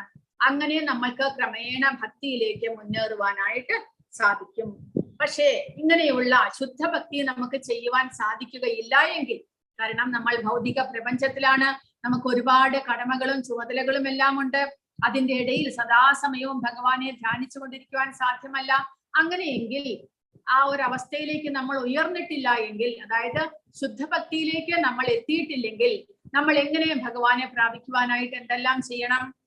ഭഗവാൻ ഇവിടെ പറയുന്നു 9ാമത്തെ ശ്ലോകത്തിൽ, അഥ ചിത്തം സമാധാതും ന ശക്നോഷി മയി സ്ഥിരം അഭ്യാസയോഗേന തതോ മാമിച്ഛാപ്തും ധനഞ്ജയ. എന്നിൽ മനസ്സുറപ്പിച്ചു നിർത്താൻ നിനക്ക് കഴിയുന്നില്ല എങ്കിൽ ഭക്തിയോഗത്തിന്റെ നിബന്ധനകൾ അനുഷ്ഠിച്ചുകൊണ്ട് എന്നെ പ്രാപിക്കാനുള്ള ആഗ്രഹം വളർത്തുക. അതാണ് നമ്മൾ എല്ലാവരും ഇപ്പോൾ ചെയ്യുന്നത്. എന്താണ് നമ്മൾ ചെയ്യുന്നത്? നമ്മൾ ഭഗവാന്റെ നാമജപം ചെയ്യുന്നു, ഭഗവാന് നിവേദ്യം അർപ്പിച്ച് പ്രസാദം സ്വീകരിക്കുന്നു, ഭഗവാനെ കുറിച്ച് കേൾക്കുന്നു, ഭഗവത്ഗീത, ഭാഗവതം മുതലായവ നമ്മൾ സ്വയം വായിച്ച് മനസ്സിലാക്കുവാൻ ശ്രമിക്കുന്നു. ഇതെല്ലാം തന്നെ അഭ്യാസ യോഗ്യന, അതായത് പരിശീലനമാണ്. എന്തിനുള്ള പരിശീലനം? പരിശുദ്ധമാകാനുള്ള, ഭഗവാനെ സേവിച്ചുകൊണ്ടുള്ള പരിശീലനമാണ് ഇത്. ഭഗവാന്റെ ഭക്തിയിലേക്ക് ഉയരുവാനുള്ള പരിശീലനങ്ങൾ. അപ്പോൾ 8ാമത്തെ ശ്ലോകത്തിൽ പറഞ്ഞതുപോലെ ശുദ്ധ ഭക്തിയിലേക്ക് നമുക്ക് ഉയരുവാൻ സാധിച്ചില്ലെങ്കിൽ നമ്മുടെ ഭക്തി വളർത്തുവാനുള്ള, ക്രമേണ നമ്മൾ ഭക്തിയിലേക്ക് ഉയരുവാനുള്ള പരിശീലനമാണ് ഈ ഇവിടെ റെഗുലേറ്റീവ് പ്രിൻസിപ്പിൾസ് അല്ലെങ്കിൽ സാധനാ ഭക്തികൾ ചെയ്ത് ഭഗവാന്റെ ഭക്തിയിലേക്ക് നമ്മൾ ഉയരുക. ഭക്തിയോഗത്തിന്റെ നിബന്ധനകൾ അനുഷ്ഠിച്ചുകൊണ്ട് ഭഗവാനെ പ്രാപിക്കാനുള്ള ആഗ്രഹം വളർത്തുക എന്ന്. ഭക്തിയോഗം എന്നാൽ ഇന്ദ്രിയങ്ങളുടെ ശുദ്ധീകരണം തന്നെ. അപ്പോൾ ഇന്ദ്രിയങ്ങളുടെ ശുദ്ധീകരണത്തിന് വേണ്ടിയിട്ട് ഭക്തിയോഗം കൊണ്ട് അവയെ ശുദ്ധീകരിക്കാൻ കഴിയും. ശുദ്ധി വന്നാൽ അവയെ ഭഗവാനുമായി നേരിട്ട് ബന്ധപ്പെടുത്തുകയും ചെയ്യാം. അങ്ങനെ ഭക്തിയോഗം കൊണ്ട്, ഭക്തിയുത പരിശീലനം കൊണ്ട് നമുക്ക് ഭഗവാനിലെ, നമ്മുടെ ഉള്ളിലുള്ള ആ ഭഗവാനോടുള്ള ഭക്തിയെ നമുക്ക് ഉണർത്തി വളർത്തിയെടുക്കുവാനായിട്ട് സാധിക്കും. ഏതൊരാളുടെ ഹൃദയത്തിലും ഈശ്വരനോടുള്ള പ്രേമം ഉറഞ്ഞു കിടപ്പുണ്ട്. വ്യത്യസ്ത മാർഗങ്ങളിലൂടെ അത് വെളിപ്പെടുത്തുന്നുമുണ്ട്. ഭൗതിക ബന്ധം കൊണ്ട് മാലിന്യം പൂണ്ടിട്ടാണ് നമ്മുടെ ഉള്ളിലുള്ള ആ ഭഗവാനോടുള്ള ഭക്തി നമുക്ക് ശരിയാവണ്ണം കാണുവാൻ സാധിക്കാത്തത്. നമ്മുടെ ഉള്ളിലുള്ള ആ ഭൗതികതയുമായിട്ടുള്ള ബന്ധം കൊണ്ടുള്ള മാലിന്യം കൊണ്ടാണ്. അപ്പോൾ ഭക്തിയുത സേവനം കൊണ്ട് ഭൗതികതയെ അകറ്റി നിർത്തി ഭഗവാന്റെ ഭക്തി സേവനം ചെയ്തുകൊണ്ട് നമുക്ക് സ്വയം പരിശുദ്ധരാകുവാൻ സാധിക്കും. അങ്ങനെ ഭക്തിയിലേക്ക് നമുക്ക് ഉയരുവാനായിട്ട് സാധിക്കുന്നു. ഇനി അങ്ങനെയുള്ള അഭ്യാസങ്ങൾ, പരിശീലനങ്ങൾ ചെയ്യുവാൻ സാധിച്ചില്ലെങ്കിലോ ഭഗവാന് വേണ്ടി കർമ്മം ചെയ്യുക. അഭ്യാസേപ്യ സമർത്ഥോസി മത്കർമ്മ പരമോ ഭവ മദർത്ഥമഭി കർമാണി കുർവൻ സിദ്ധിമവാപ്സ്യസി. ഭക്തിയോഗത്തിന് വേണ്ടുന്ന നിബന്ധനകൾ അനുഷ്ഠിക്കാൻ നിനക്ക് കഴിയില്ല എങ്കിൽ എനിക്ക് വേണ്ടി പ്രവർത്തിക്കാൻ ശ്രമിക്കൂ. എനിക്കായി പ്രവർത്തിക്കുന്നത് കൊണ്ട് തന്നെ നീ പരിപൂർണതയിലെത്തും. ഭഗവാന് വേണ്ടി പ്രവർത്തിക്കുക. അപ്പോൾ ഇന്നലത്തെ 11ാമത്തെ അധ്യായത്തിലും അവസാനത്തെ ശ്ലോകത്തിൽ ഭഗവാൻ അതാണ് പറഞ്ഞത്. ഒരു ഭക്തൻ മത്കർമ്മകൃത്, ഭഗവാന് വേണ്ടി കർമ്മം ചെയ്യണം. എങ്ങനെയാണ് ഭഗവാന് വേണ്ടി കർമ്മം ചെയ്യേണ്ടത്? അത് ഇവിടെ പ്രഭുപാദ പറഞ്ഞു തരുന്നു. അപ്പോൾ ഇവിടെ കൊടുത്തിരിക്കുന്നത് ആൽഫ്രഡ് ഫോർഡ് എന്നുള്ള ബില്യണയർ ആണ്. അതായത് ലണ്ടനിലെ ഒരു വലിയ കാർ കമ്പനിയുടെ ഉടമസ്ഥനാണ് ആൽഫ്രഡ് ഫോർഡ്. ആ ആൽഫ്രഡ് ഫോർഡ് പ്രഭുപാദരുടെ ശിഷ്യനാണ്. അദ്ദേഹം മായാപൂരിലെ അമ്പലങ്ങൾ, മായാപൂരിൽ പ്രഭുപാദരുടെ വലിയ ഇസ്കോൺ ഉണ്ട്. മായാപൂർ ചന്ദ്രോദയ മന്ദിർ. ആ ചന്ദ്രോദയ മന്ദിർ ചൈതന്യ മഹാപ്രഭുവിന്റെ സ്ഥലമാണ് മായാപൂർ. വെസ്റ്റ് ബംഗാളിലുള്ള സ്ഥലമാണ് മായാപൂർ. അവിടെ അടുത്തുള്ള നദിയ എന്നുള്ള സ്ഥലത്തിലാണ് ചൈതന്യ മഹാപ്രഭു ജനിച്ചതും വളർന്നതുമെല്ലാം. അപ്പോൾ ആ സ്ഥലത്ത് വലിയ വൃന്ദാവനത്തിലെ പോലെ തന്നെ ഒരു വലിയ ഇസ്കോണിന്റെ മന്ദിരവും ഉണ്ട്. ഇവിടെ കാണിച്ചിരിക്കുന്നു, ചന്ദ്രോദയ മന്ദിർ എന്നുള്ള മന്ദിരം. അപ്പോൾ അതിന്റെ സംരക്ഷണവും അതിന്റെ ചുമതലയും എല്ലാം തന്നെ ആൽഫ്രഡ് ഫോർഡിനാണ്. അദ്ദേഹം ഒരു കാർ കമ്പനിയുടെ ഉടമസ്ഥനാണെങ്കിലും തന്റെ ആ ഒരു സമ്പാദ്യം എല്ലാം എന്ന് പറഞ്ഞാൽ സമ്പാദ്യത്തിന്റെ ഒരു ഭാഗം മുഴുവനും അദ്ദേഹം ഇങ്ങനെ ഭഗവാന്റെ സേവനത്തിനായിട്ട് കൊടുക്കുന്നു. പ്രഭുപാദരുടെ ഒരു ശിഷ്യനായിട്ടാണ് അദ്ദേഹം ഉള്ളത്. അദ്ദേഹം പ്രഭുപാദരുടെ ശിഷ്യനാണ്. ഹരേകൃഷ്ണ മഹാമന്ത്രം ജപിച്ചുകൊണ്ട് ഇസ്കോൺ ഭക്തന്മാരോടൊപ്പം ചേർന്ന് ഭഗവാന്റെ അമ്പലം നിർമ്മിക്കുവാനും ഭഗവാന് വേണ്ടി സേവകൾ ചെയ്യുവാനും എല്ലാം അദ്ദേഹം മുതിരുന്നു. അങ്ങനെ ഭഗവാന് വേണ്ടി കർമ്മം ചെയ്യണം എന്നാണ് ഇവിടെ പറയുന്നത്. സമ്പന്നനായ ഒരാൾക്ക് കൃഷ്ണാവബോധം പ്രചരിപ്പിക്കാനായി ഒരു ഓഫീസോ ക്ഷേത്രമോ ഉണ്ടാക്കുന്നതിന് സഹായിക്കാം, അല്ലെങ്കിൽ പുസ്തകങ്ങൾ പ്രസിദ്ധീകരിക്കുന്നതിനെ സഹായിക്കാം. കാരണം ഭഗവാന്റെ ഭഗവത്ഗീത, ഭാഗവതം മുതലായിട്ടുള്ള പുസ്തകങ്ങൾ പ്രസിദ്ധീകരിക്കാനായിട്ട് എല്ലാം ഇസ്കോണിന് ഒരുപാട് ചെലവുണ്ടാകുന്നു. അത് പ്രചരിപ്പിച്ചാൽ മാത്രമേ എല്ലാവർക്കും ഈ ഭഗവാനെ കുറിച്ചുള്ള, ഈ ഭക്തിയെ കുറിച്ചുള്ള അറിവ് ലഭിക്കുകയുള്ളൂ പുസ്തക പ്രചാരണത്തിലൂടെ. അപ്പോൾ അതിന് വേണ്ടിയിട്ട് വളരെയധികം ചെലവുണ്ട്. അങ്ങനെയുള്ള ചെലവിനായിക്കൊണ്ട് നമ്മുടെ കർമ്മഫലത്തിന്റെ ഒരു ഭാഗം നമുക്ക് ഭക്തന്മാർക്ക് ഇങ്ങനെ കൊടുത്ത് അവരെ സഹായിക്കാം. ഇങ്ങനെ പ്രവർത്തിക്കാനുള്ള മേഖലകൾ പലതുമുണ്ട്. അത്തരം പ്രവർത്തികളിൽ താല്പര്യം വളർത്തിയെടുക്കേണ്ടതാണ്. തന്റെ കർമ്മഫലങ്ങളെ ഉപേക്ഷിക്കാൻ സാധിക്കാത്ത പക്ഷം അയാൾക്ക് അതിലൊരു ചെറിയ ശതമാനമെങ്കിലും കൃഷ്ണാവബോധം പ്രചരിപ്പിക്കുന്നതിനായിട്ട് ചെലവാക്കാവുന്നതാണ്. കൃഷ്ണാവബോധത്തിന് വേണ്ടിയുള്ള ഈ സമനസാലയുള്ള സേവനം ഈശ്വര പ്രേമത്തിന്റെ സമുന്നതിയിൽ എത്തുവാനും പരിപൂർണത നേടുവാനും സഹായകമാകും. അപ്പോൾ ഭക്തന്മാർ ഭഗവാന് വേണ്ടി അമ്പലങ്ങൾ നിർമ്മിക്കുന്നു. അങ്ങനെ ഭഗവാന്റെ സേവനത്തിനായിക്കൊണ്ട് ഒരുപാട് ചെലവുണ്ട്. ഭഗവാന്റെ നിത്യനിദാനം, ഭഗവാന്റെ പൂജകൾ, ഭഗവാന്റെ നിവേദ്യം, ഭഗവാൻ അലങ്കാരത്തിന് പുഷ്പങ്ങൾ, അതുകൂടാതെ ഭക്തന്മാർ വരുമ്പോൾ അവർക്ക് കൊടുക്കുവാൻ പ്രസാദം, ഇതിനെല്ലാത്തിനും ചെലവുണ്ട്. ഒരമ്പലം കെട്ടിക്കഴിഞ്ഞാൽ ഇതിനെല്ലാത്തിനും ചെലവുണ്ട്. ഭഗവാന്റെ വിഗ്രഹ പ്രതിഷ്ഠ കഴിഞ്ഞു കഴിഞ്ഞാൽ ഒരുപാട് ചെലവുണ്ട്. ദിവസേന ഇതെല്ലാം ആവശ്യമുള്ളതാണ്. അതുകൂടാതെ ഇപ്പോൾ പറഞ്ഞതുപോലെ ആ ഭഗവാനെ കുറിച്ചുള്ള പുസ്തകങ്ങൾ പ്രിന്റ് ചെയ്ത് അത് പ്രസിദ്ധീകരിച്ച് അത് പ്രചരിപ്പിക്കാനായിട്ട് ഒരുപാട് ചെലവുണ്ട്. ഇങ്ങനെ ഭക്തന്മാർക്കുണ്ടാകുന്ന ചെലവുകളെ എല്ലാം ഭഗവാന് വേണ്ടിയുള്ള പ്രവർത്തനം എന്നതിൽ ഉൾപ്പെടുത്തുന്നു. അങ്ങനെ ആ ഭഗവാന്റെ നാമത്തെയും രൂപത്തെയും ഭഗവാന്റെ ലീലകളെയും എല്ലാം പ്രചരിപ്പിക്കാനുള്ള, ഭഗവാന്റെ ഉപദേശങ്ങളെ പ്രചരിപ്പിക്കാനുള്ള ഒരു സേവയായിട്ട് നമുക്ക് നമ്മുടെ കർമ്മഫലത്തെ ഉപയോഗിക്കാം. അങ്ങനെ നമ്മുടെ കർമ്മഫലം ഭഗവാന്റെ സേവനത്തിനായിക്കൊണ്ട് നമ്മൾ കൊടുക്കുമ്പോൾ ആ കർമ്മഫലം ഒഴിവായി നമ്മൾ പരിശുദ്ധരാകുവാനും സഹായിക്കുന്നു. കൂടാതെ നമ്മളെ ഭക്തിയിലേക്ക് അത് ഉയർത്തുകയും ചെയ്യുന്നു. അപ്പോൾ ഇസ്കോൺ, ഇപ്പോൾ മംഗളൂരു ഇസ്കോൺ ആണ് നമ്മുടെ ഇപ്പോഴത്തെ ഈ ക്ലാസ്സുകളെല്ലാം സംഘടിപ്പിക്കുന്നത്. അവരും ഒരു 1.5 ഏക്കർ സ്ഥലം വാങ്ങിച്ചിട്ടുണ്ട് മംഗളൂരുവിൽ തന്നെ. അവിടെ ഒരു അമ്പലം പണിത് തുടങ്ങുകയാണ്. ആ അമ്പലത്തിന് വേണ്ടിയിട്ടും നിങ്ങൾക്ക് എന്തെങ്കിലും സഹായിക്കാവുന്നതാണ്. ഈ ക്ലാസ്സിന് ശേഷം ആ അമ്പലത്തെ കുറിച്ചും അതിന്റെ സേവകളെ കുറിച്ചുമുള്ള വിവരണങ്ങൾ തരുന്നതായിരിക്കും. അപ്പോൾ ആരും ക്ലാസ് കഴിഞ്ഞിട്ട് പോകരുത്. ക്ലാസ്സിന് ശേഷം അതിനെക്കുറിച്ച് നമുക്കൊന്ന് കുറച്ച് സംസാരിച്ചിട്ട് നിങ്ങൾക്ക് ചെയ്യാൻ സാധിക്കുന്ന വിധത്തിൽ അവരെ ഹെൽപ്പ് ചെയ്യുക. നമ്മൾ എല്ലാവരും വളരെയധികം സമ്പന്നന്മാരോ അല്ലെങ്കിൽ ഫോർഡിനെ പോലെ വളരെയധികം ബില്യണയറോ ഒന്നും ആയിരിക്കില്ല. നമുക്ക് സാധാരണമായിട്ടുള്ള ജോലിയും സാധാരണ നമ്മൾ മിഡിൽ ക്ലാസ്സോ ലോവർ മിഡിൽ ക്ലാസ്സോ എല്ലാം ആയിരിക്കും, അല്ലെങ്കിൽ അപ്പർ മിഡിൽ ക്ലാസ് അത്രേ ആകുകയുള്ളൂ. അപ്പോൾ നമുക്ക് സാധിക്കുന്ന വിധത്തിൽ, ഭഗവാന് വേണ്ടിയാണ്, അതുകൊണ്ട് നമുക്ക് സാധിക്കുന്ന വിധത്തിൽ നമുക്ക് എത്രമാത്രം പ്രാപ്തിയുണ്ടോ അതിനനുസരിച്ച് എന്തെങ്കിലും ഒന്ന് അവർക്ക് സഹായിക്കുക. കാരണം നമ്മുടെ ഭക്തന്മാരുടെ സഹായം കൊണ്ട് മാത്രമേ ഒരമ്പലം മുകളിലേക്ക് വരികയുള്ളൂ. അല്ലാതെ അവർക്ക് സ്വന്തമായിട്ട് ബാങ്ക് ബാലൻസ് ഒന്നും തന്നെ ഇല്ല. എസ്പെഷ്യലി ഇസ്കോണിന് ഭക്തന്മാരുടെ സഹായം കൊണ്ടാണ് അവർ മുകളിലേക്ക് വരുന്നത്. അപ്പോൾ നമ്മളെ കൊണ്ടാകുന്ന വിധത്തിൽ അവർക്ക് ഹെൽപ്പ് ചെയ്യുക. അപ്പോൾ ഇവിടെ കൊടുത്തിട്ടുണ്ട് ഒരു ചെറിയ തോതിലായിട്ട് ഒരു ദിവസത്തെ സേവകളെല്ലാം. തുളസിഹാര സേവ 200 രൂപ, പുഷ്പാലങ്കാര സേവ 300 രൂപ, രാജഭോഗ ഭഗവാന് ഉച്ചയ്ക്ക് നിവേദ്യം അർപ്പിക്കുന്നതിന് 500 രൂപ. കൂടാതെ എല്ലാ സേവകളും ഒരു ദിവസത്തെ സേവനിക്ക് 1000 രൂപ പറഞ്ഞിരിക്കുന്നു. ഒരു മാസത്തെ പുഷ്പാലങ്കാരത്തിന് 10,000 രൂപ പറഞ്ഞിരിക്കുന്നു. ക്ഷീര നൈവേദ്യം ഒരു മാസത്തിന് 5000 രൂപ. ധൂപസേവ ഒരു മാസം 2000 രൂപ.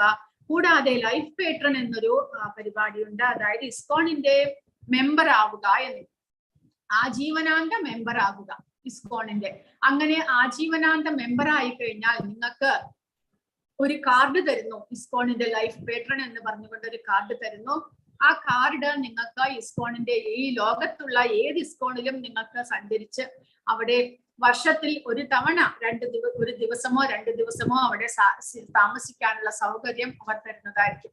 അതിനോടൊപ്പം നമുക്ക് പ്രധാനമായിട്ട് ഭാഗവതത്തിന്റെ ഒരു ഫുൾ സെറ്റ്, 12 സ്കന്ധങ്ങളാണ് ഭാഗവതത്തിലുള്ളത്. അത് 18 പുസ്തകങ്ങളായിട്ടാണ് ഇസ്കോൺ പ്രസിദ്ധീകരിച്ചിരിക്കുന്നത്. നമുക്ക് ഏത് ഭാഷയിൽ വേണമോ ആ ഭാഷയിൽ നമുക്ക് ആ ഭാഗവത സെറ്റ് ഫുള്ളായിട്ട് ലഭിക്കുന്നതാണ്. അപ്പോൾ അങ്ങനെ ഇസ്കോണിന്റെ ലൈഫ് പേട്രൺ ആയിട്ട് നിങ്ങൾക്ക് അതിന് വേണ്ടിയിട്ടും അപേക്ഷിക്കാവുന്നതാണ്. അത് പക്ഷേ ഒരു വർഷം കൊണ്ട് 35,000 രൂപയാണ് അതിന്റെ ലൈഫ് പേട്രന്റെ നമുക്ക് സമർപ്പിക്കേണ്ടതായിട്ടുള്ളത്. 35,000 രൂപ. അത് നിങ്ങൾക്ക് ഒരു വർഷം കൊണ്ട് അടച്ചു തീർത്താലും മതി, അങ്ങനെയും പറയുന്നുണ്ട്. അതിനെക്കുറിച്ചുള്ള ഡീറ്റെയിൽസ് ക്ലാസ് കഴിഞ്ഞിട്ട് ഞാൻ വിശദീകരിക്കുന്നതാണ്. അപ്പോൾ ഇങ്ങനെ അഭ്യാസം അല്ലെങ്കിൽ പരിശീലനം കൊണ്ട് ഭഗവാനെ സേവിക്കുക, അല്ലെങ്കിൽ ഭഗവാന് വേണ്ടി കർമ്മം ചെയ്യുവാനായിട്ട് നിങ്ങൾക്ക് താല്പര്യമില്ലെങ്കിൽ, അല്ലെങ്കിൽ അതിന് സാധിച്ചില്ല എന്നുണ്ടെങ്കിൽ അടുത്ത വഴി ഭഗവാൻ പറയുന്നു എങ്ങനെ കർമ്മഫലത്തെ ഇല്ലാതാക്കാം. കർമ്മഫലത്തെ ഇല്ലാതാക്കാതെ നമുക്ക് പരിശുദ്ധരാകുവാൻ സാധ്യമല്ല. അപ്പോൾ കർമ്മഫലത്തെ ഇല്ലാതാക്കുവാനായിട്ട് എന്താണ് ചെയ്യേണ്ടത്? അധീതപ്യശക്തോസി കർത്തും മതിയോഗമാശ്രിതഃ സർവകർമ്മ ഫലത്യാഗം തതഃ കുറുയതാത്മവാൻ എന്നെ കുറിച്ചുള്ള ഈ ബോധത്തോടു കൂടി പ്രവർത്തിക്കുവാൻ നിനക്ക് കഴിയുന്നില്ലെങ്കിൽ സർവകർമ്മ ഫലങ്ങളെയും ത്യജിച്ച് ആത്മസ്ഥിതനായി തീരുവാൻ ശ്രമിക്കുക. അപ്പോൾ അത് എങ്ങനെ സാധിക്കും? നമുക്ക് ഭഗവാനെ കുറിച്ചുള്ള ബോധത്തോടു കൂടി ഭഗവാന്റെ കർമ്മങ്ങൾ ചെയ്ത് ഭഗവാനെ സന്തോഷിപ്പിക്കുവാൻ നമുക്ക് സാധിക്കുന്നില്ല എന്നുണ്ടെങ്കിൽ എന്ത് ചെയ്യണം? നമ്മുടെ കർമ്മഫലത്തെ മുഴുവനും തന്നെ ത്യജിക്കുക, അതായത് ദാനം ചെയ്യുക.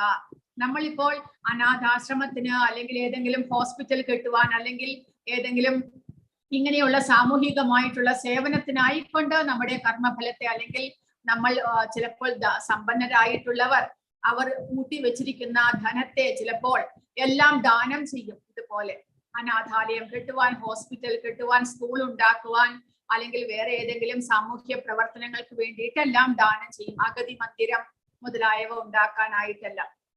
അങ്ങനെ നമ്മുടെ കർമ്മഫലത്തെ അത് അദ്ദേഹം ആജീവനാന്തമായിട്ട് ചെയ്തിട്ടുള്ള എന്തൊക്കെയോ കർമ്മങ്ങൾ ചെയ്ത് സ്വരുക്കൂട്ടി വെച്ചിരിക്കുന്നതാണ് ആ ധനമെല്ലാം. ആ ധനം അദ്ദേഹത്തിന്റെ പ്രവർത്തനത്തിന്റെ പ്രോഫിറ്റ് ആണ്. അത് ദാനം ചെയ്യുക വഴി എന്ത് സംഭവിക്കുന്നു? ആ ചെയ്ത കർമ്മത്തിന്റെ ഫലം പിന്നീട് അദ്ദേഹത്തിന് അനുഭവിക്കേണ്ടതായിട്ട് വരുന്നില്ല. കർമ്മഫലത്തിൽ നിന്ന് മുക്തി നേടുവാൻ സാധിക്കുന്നു എന്നാണ് ഭഗവാൻ പറയുന്നത്. കർമ്മഫലത്തെ അങ്ങനെ ത്യജിക്കുക എന്ന് പറയുന്നു. പക്ഷെ അത് നല്ല മനസ്സോടുകൂടി ആ കർമ്മഫലത്തെ അതിൽ നിന്ന് ഒരു റിട്ടേണും, അല്ലെങ്കിൽ ചിലർ അത് ചെയ്യുന്നത് തനിക്ക് പ്രശസ്തിയും പേരുമെല്ലാം കിട്ടാനായിരിക്കും. ആശുപത്രി കെട്ടാനായിട്ട് കാശ് കൊടുത്താലും അവിടെ തന്റെ പേര് എഴുതി വെക്കണം. അനാഥാശ്രമത്തിന്റെ മുന്നിൽ ഈ അനാഥാശ്രമത്തിന് ഡൊണേറ്റ് ചെയ്ത് ഇന്നയാൾ ഇത്രമാത്രം ഡൊണേറ്റ് ചെയ്തു എന്നെല്ലാം എഴുതി വെക്കണം എന്നുണ്ടാകും. അതെല്ലാം പ്രശസ്തി നേടുവാനായിട്ടാണ്. അങ്ങനെ കർമ്മഫലത്തെ ആഗ്രഹിച്ചുകൊണ്ട് തന്റെ മുൻ ജന്മ അല്ലെങ്കിൽ മുൻകാലത്തെ കർമ്മഫലം ത്യജിക്കുന്നത് അയാളുടെ കർമ്മഫലം ഇല്ലാതാക്കുന്നില്ല. നമ്മൾ നിഷ്കാമനായിട്ട് കർമ്മഫലം ത്യജിക്കണം. അതായത് ഇനി ഒരു പ്രശസ്തിയോ പേരോ ലഭിക്കാനായിട്ട് അങ്ങനെ ചെയ്യരുത്. തന്റെ കർമ്മഫലത്തെ ഇല്ലാതാക്കണം. താൻ ചെയ്തിട്ടുള്ള, താൻ സ്വരുക്കൂട്ടിയിട്ടുള്ള ഈ സമ്പത്തെല്ലാം താൻ നല്ല മനസ്സോടുകൂടി നിഷ്കാമനായിട്ട് ദാനം ചെയ്യുന്നു എന്നുള്ള ആ ഒരു ചിന്തയോടുകൂടി ദാനം ചെയ്താൽ മാത്രമേ കർമ്മഫലത്തെ ഇല്ലാതാക്കുവാൻ സാധിക്കുകയുള്ളൂ. അല്ലെങ്കിലോ ആ കർമ്മഫലം വീണ്ടും തനിക്ക് ബാധ്യതമായിട്ട് വരുന്നു. അല്ലെങ്കിൽ എന്ത് ചെയ്യണം? ആ കർമ്മഫലം മുഴുവനും ഭഗവാന് വേണ്ടി ചെലവഴിക്കുക. അത് സാധ്യമാകാത്തത് കൊണ്ടാണ് ഇവിടെ ഭഗവാൻ പറഞ്ഞത് കർമ്മഫലത്തെ ഇങ്ങനെ സാമൂഹികമായിട്ടുള്ള പ്രവർത്തനങ്ങൾക്കായിക്കൊണ്ട് സാമൂഹിക സേവനത്തിനായിക്കൊണ്ട് വിനിയോഗിക്കാനായിട്ട് പറയുന്നത്. അതിനും സാധ്യമല്ലെങ്കിൽ ഭഗവാൻ പറയുന്നു ശ്രേയോ ഹി ജ്ഞാനമഭ്യാസാത് ജ്ഞാനാധ്യാനം വിശിഷ്യതേ ധ്യാനാത് കർമ്മഫല ത്യാഗാന്തിരനന്തരം ക്രമേണയുള്ള പുരോഗമനത്തിനായിക്കൊണ്ട് പരിശ്രമിക്കുക. എങ്ങനെയാണത്? ജ്ഞാനാർജനം, ആദ്യമായിട്ട് ആധ്യാത്മിക ജ്ഞാനം കരസ്ഥമാക്കാൻ ശ്രമിക്കുക. ആ ജ്ഞാനത്തോടു കൂടി ഭഗവാനെ ധ്യാനിക്കുന്നതാണ് ശ്രേഷ്ഠമെന്ന് മനസ്സിലാക്കിക്കൊണ്ട് ഭഗവാനെ ധ്യാനിക്കുവാൻ സദാസമയവും ഭഗവാന്റെ ധ്യാനത്തിൽ മുഴുകുവാൻ ശ്രമിക്കുക. ആ ധ്യാനത്തെക്കാൾ വിശേഷമാണ് കർമ്മഫലത്തെ എല്ലാം തന്നെ ഉപേക്ഷിക്കുക, ത്യജിക്കുക. അതായത് ഭഗവാനെ കുറിച്ചുള്ള അറിവ് ലഭിക്കുന്നതോടുകൂടി നമുക്ക് മനസ്സിലാകുന്നു ഭൗതികമായിട്ട് നമ്മൾ സമ്പാദിച്ചിട്ടുള്ള ഈ കർമ്മഫലങ്ങളാണ് നമ്മളെ ബന്ധനത്തിലാക്കുന്നത്. അതിനെ എല്ലാം തന്നെ ഭഗവാന് വേണ്ടി ഭഗവാന്റെ സേവനത്തിനായിക്കൊണ്ട് ത്യജിക്കുക. കാരണം ഭഗവാൻ പറയുന്നു ത്യാഗത്താൽ മനഃശാന്തി ലഭിക്കുന്നു. അതായത് കർമ്മഫലം കൂട്ടി വെക്കുന്നതാണ് നമ്മുടെ മനഃശാന്തി കളയുന്നത്, നമ്മുടെ സമാധാനം കളയുന്നത്. അപ്പോൾ ഇന്നാളെ ഒരു വാട്സാപ്പിൽ ഇതേപോലെ ഒരു കുറിപ്പ് വന്നിരുന്നു. അതായത് മുൻപുണ്ടായിരുന്ന ഒരു വ്യക്തിയുടെ കാര്യമാണ്. അമേരിക്കയിൽ കുറെ വർഷങ്ങൾക്ക് മുൻപ് അദ്ദേഹം ഒരു വലിയ സമ്പന്നനായിരുന്നു. അദ്ദേഹത്തിന്റെ പേരും ഒന്നും തന്നെ ഞാനിപ്പോൾ ഓർക്കുന്നില്ല. ഒരു വലിയ പ്രശസ്തനായിരുന്നു അദ്ദേഹം ആ സമയത്തെ വലിയ ബില്യണയറായി, നമ്പർ 1 ധനികനായി അദ്ദേഹത്തിന്റെ പേര്. കാരണം ചെറുപ്പത്തിലെ വളരെ കഷ്ടപ്പെട്ടാണ് അദ്ദേഹം ഉയർന്നു വന്നതെങ്കിലും പിന്നീട് ആ ബിസിനസ് മൂലം അദ്ദേഹം ആ സമയത്തെ ഏറ്റവും വലിയ നമ്പർ 1 ബിസിനസ്മാൻ ആയി, നമ്പർ 1 ധനികനുമായിട്ട് മാറി. പക്ഷേ അദ്ദേഹത്തിന് കുറച്ച് നാളുകൾ കഴിഞ്ഞപ്പോൾ പെട്ടെന്ന് ഒരു അസുഖം വന്നിട്ട് അദ്ദേഹം കിടപ്പിലാകുന്നു. അസുഖം വന്ന് കിടപ്പിലായി. അദ്ദേഹത്തിന് ഒന്നും ചെയ്യാൻ സാധിക്കുന്നില്ല. ഡോക്ടർമാർ എത്രമാത്രം പരിശ്രമിച്ചിട്ടും ചികിത്സിച്ചിട്ടും അദ്ദേഹത്തിന്റെ അസുഖത്തെ ഭേദമാക്കാൻ സാധിക്കുന്നില്ല. അപ്പോൾ ഡോക്ടർമാർ പറഞ്ഞു, ഒരു 5-6 മാസങ്ങൾ മാത്രമേ ഇദ്ദേഹത്തിന് ഇനി ആയുസ്സുള്ളൂ എന്ന് വരെ ഡോക്ടർമാർ പറഞ്ഞു. അപ്പോൾ അദ്ദേഹത്തിന് ഒരു 35-36 വയസ്സേ ആയിട്ടുള്ളൂ. അത്രയും വയസ്സിനുള്ളിൽ അദ്ദേഹം തന്റെ ബിസിനസ് മൂലം പരിശ്രമിച്ച് ആ സമയത്തെ ഏറ്റവും വലിയ ബില്യണയറായിട്ട് അദ്ദേഹം മാറി. പക്ഷെ എങ്കിലും അദ്ദേഹത്തിന് പെട്ടെന്ന് തന്നെ ഇങ്ങനെ ഒരു അസുഖം ബാധിച്ച് കിടപ്പിലാകുകയും തന്റെ മരണം ആസന്നമായി എന്ന് അദ്ദേഹത്തിന് തോന്നുകയും ചെയ്തു. ആ സമയത്ത് ഒരു ദിവസം പെട്ടെന്ന് തന്നെ അദ്ദേഹത്തിന് ഒരു ആലോചന ഉണ്ടാകുന്നു. അതായത് താൻ ഇത്രമാത്രം കഷ്ടപ്പെട്ട് സമ്പാദിച്ചതൊന്നും തന്നെ തന്റെ ആരോഗ്യത്തിന് പകരമാകുന്നില്ല. താൻ എന്തെല്ലാം ചെയ്തിട്ടും ഈ അസുഖം മാറാനായിട്ട് സാധിക്കുന്നില്ല. അപ്പോൾ താൻ ഇത്രമാത്രം കഷ്ടപ്പെട്ട് സമ്പാദിച്ചതെല്ലാം എന്തിനു വേണ്ടിയിട്ടാണ്? തന്റെ കാലശേഷം ആ ധനമെല്ലാം എന്തായിട്ട് പോകും? ഇതൊന്നും തന്നെ എന്റെ ഒരു സുഖത്തിനോ സൗകര്യത്തിനോ അതൊന്നും തന്നെ സഹായിച്ചില്ല. പിന്നെയോ ഇതെല്ലാം ഇനി എന്തിനു വേണ്ടി ഉപയോഗിക്കണം? പെട്ടെന്ന് തന്നെ അദ്ദേഹത്തിന് ഒരു ആലോചന വന്നു. ഇതെല്ലാം തന്നെ ഇനി അത് വേസ്റ്റ് ആയി പോകില്ലേ? ഇദ്ദേഹം മരിച്ചു കഴിഞ്ഞാൽ പിന്നീട് അതെല്ലാം വേസ്റ്റ് ആയി പോകുന്നു. ആ കാശെല്ലാം എന്ത് ചെയ്യുന്നു? അപ്പോൾ അതുകൊണ്ട് അദ്ദേഹത്തിന് പെട്ടെന്ന് ഒരു ആലോചന വരുന്നു. അദ്ദേഹം എന്ത് ചെയ്തു? തന്റെ സെക്രട്ടറിയെ വിളിച്ചിട്ട് ആ ധനമെല്ലാം തന്നെ ഓരോരോ ചാരിറ്റബിൾ ഇൻസ്റ്റിറ്റ്യൂഷന് വേണ്ടിയിട്ട് കൊടുക്കാനായിട്ട് അദ്ദേഹം ഏർപ്പാട് ചെയ്തു.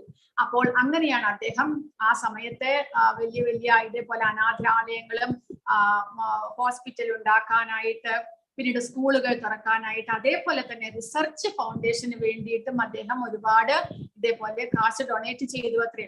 അങ്ങനെ അദ്ദേഹത്തിന്റെ പേരിലുള്ള റിസർച്ച് ഫൗണ്ടേഷനിൽ നിന്നാണ് പെനിസിലിൻ മുതലായിട്ടുള്ള ഈ ആന്റിബയോട്ടിക് എല്ലാം ഉൽപ്പാദിപ്പിച്ചത് എന്നാണ് പറയുന്നത്. അതെല്ലാമാണ് വാട്സാപ്പിൽ ഉണ്ടായത്.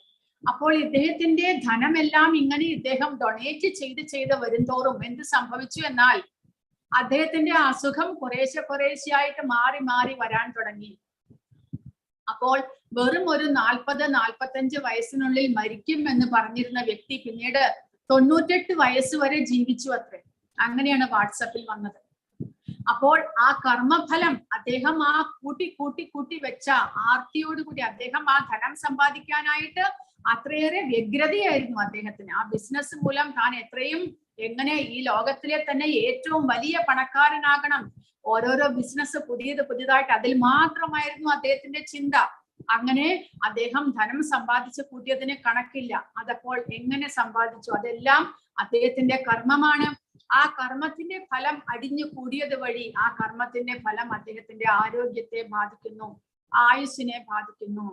അപ്പോൾ അദ്ദേഹം അത് എല്ലാം തന്നിൽ നിന്നത് നിസ്വാർത്ഥനായിട്ടാണ്, നിഷ്കാമനായിട്ടാണ് അദ്ദേഹം അതെല്ലാം ഡൊണേറ്റ് ചെയ്തത്.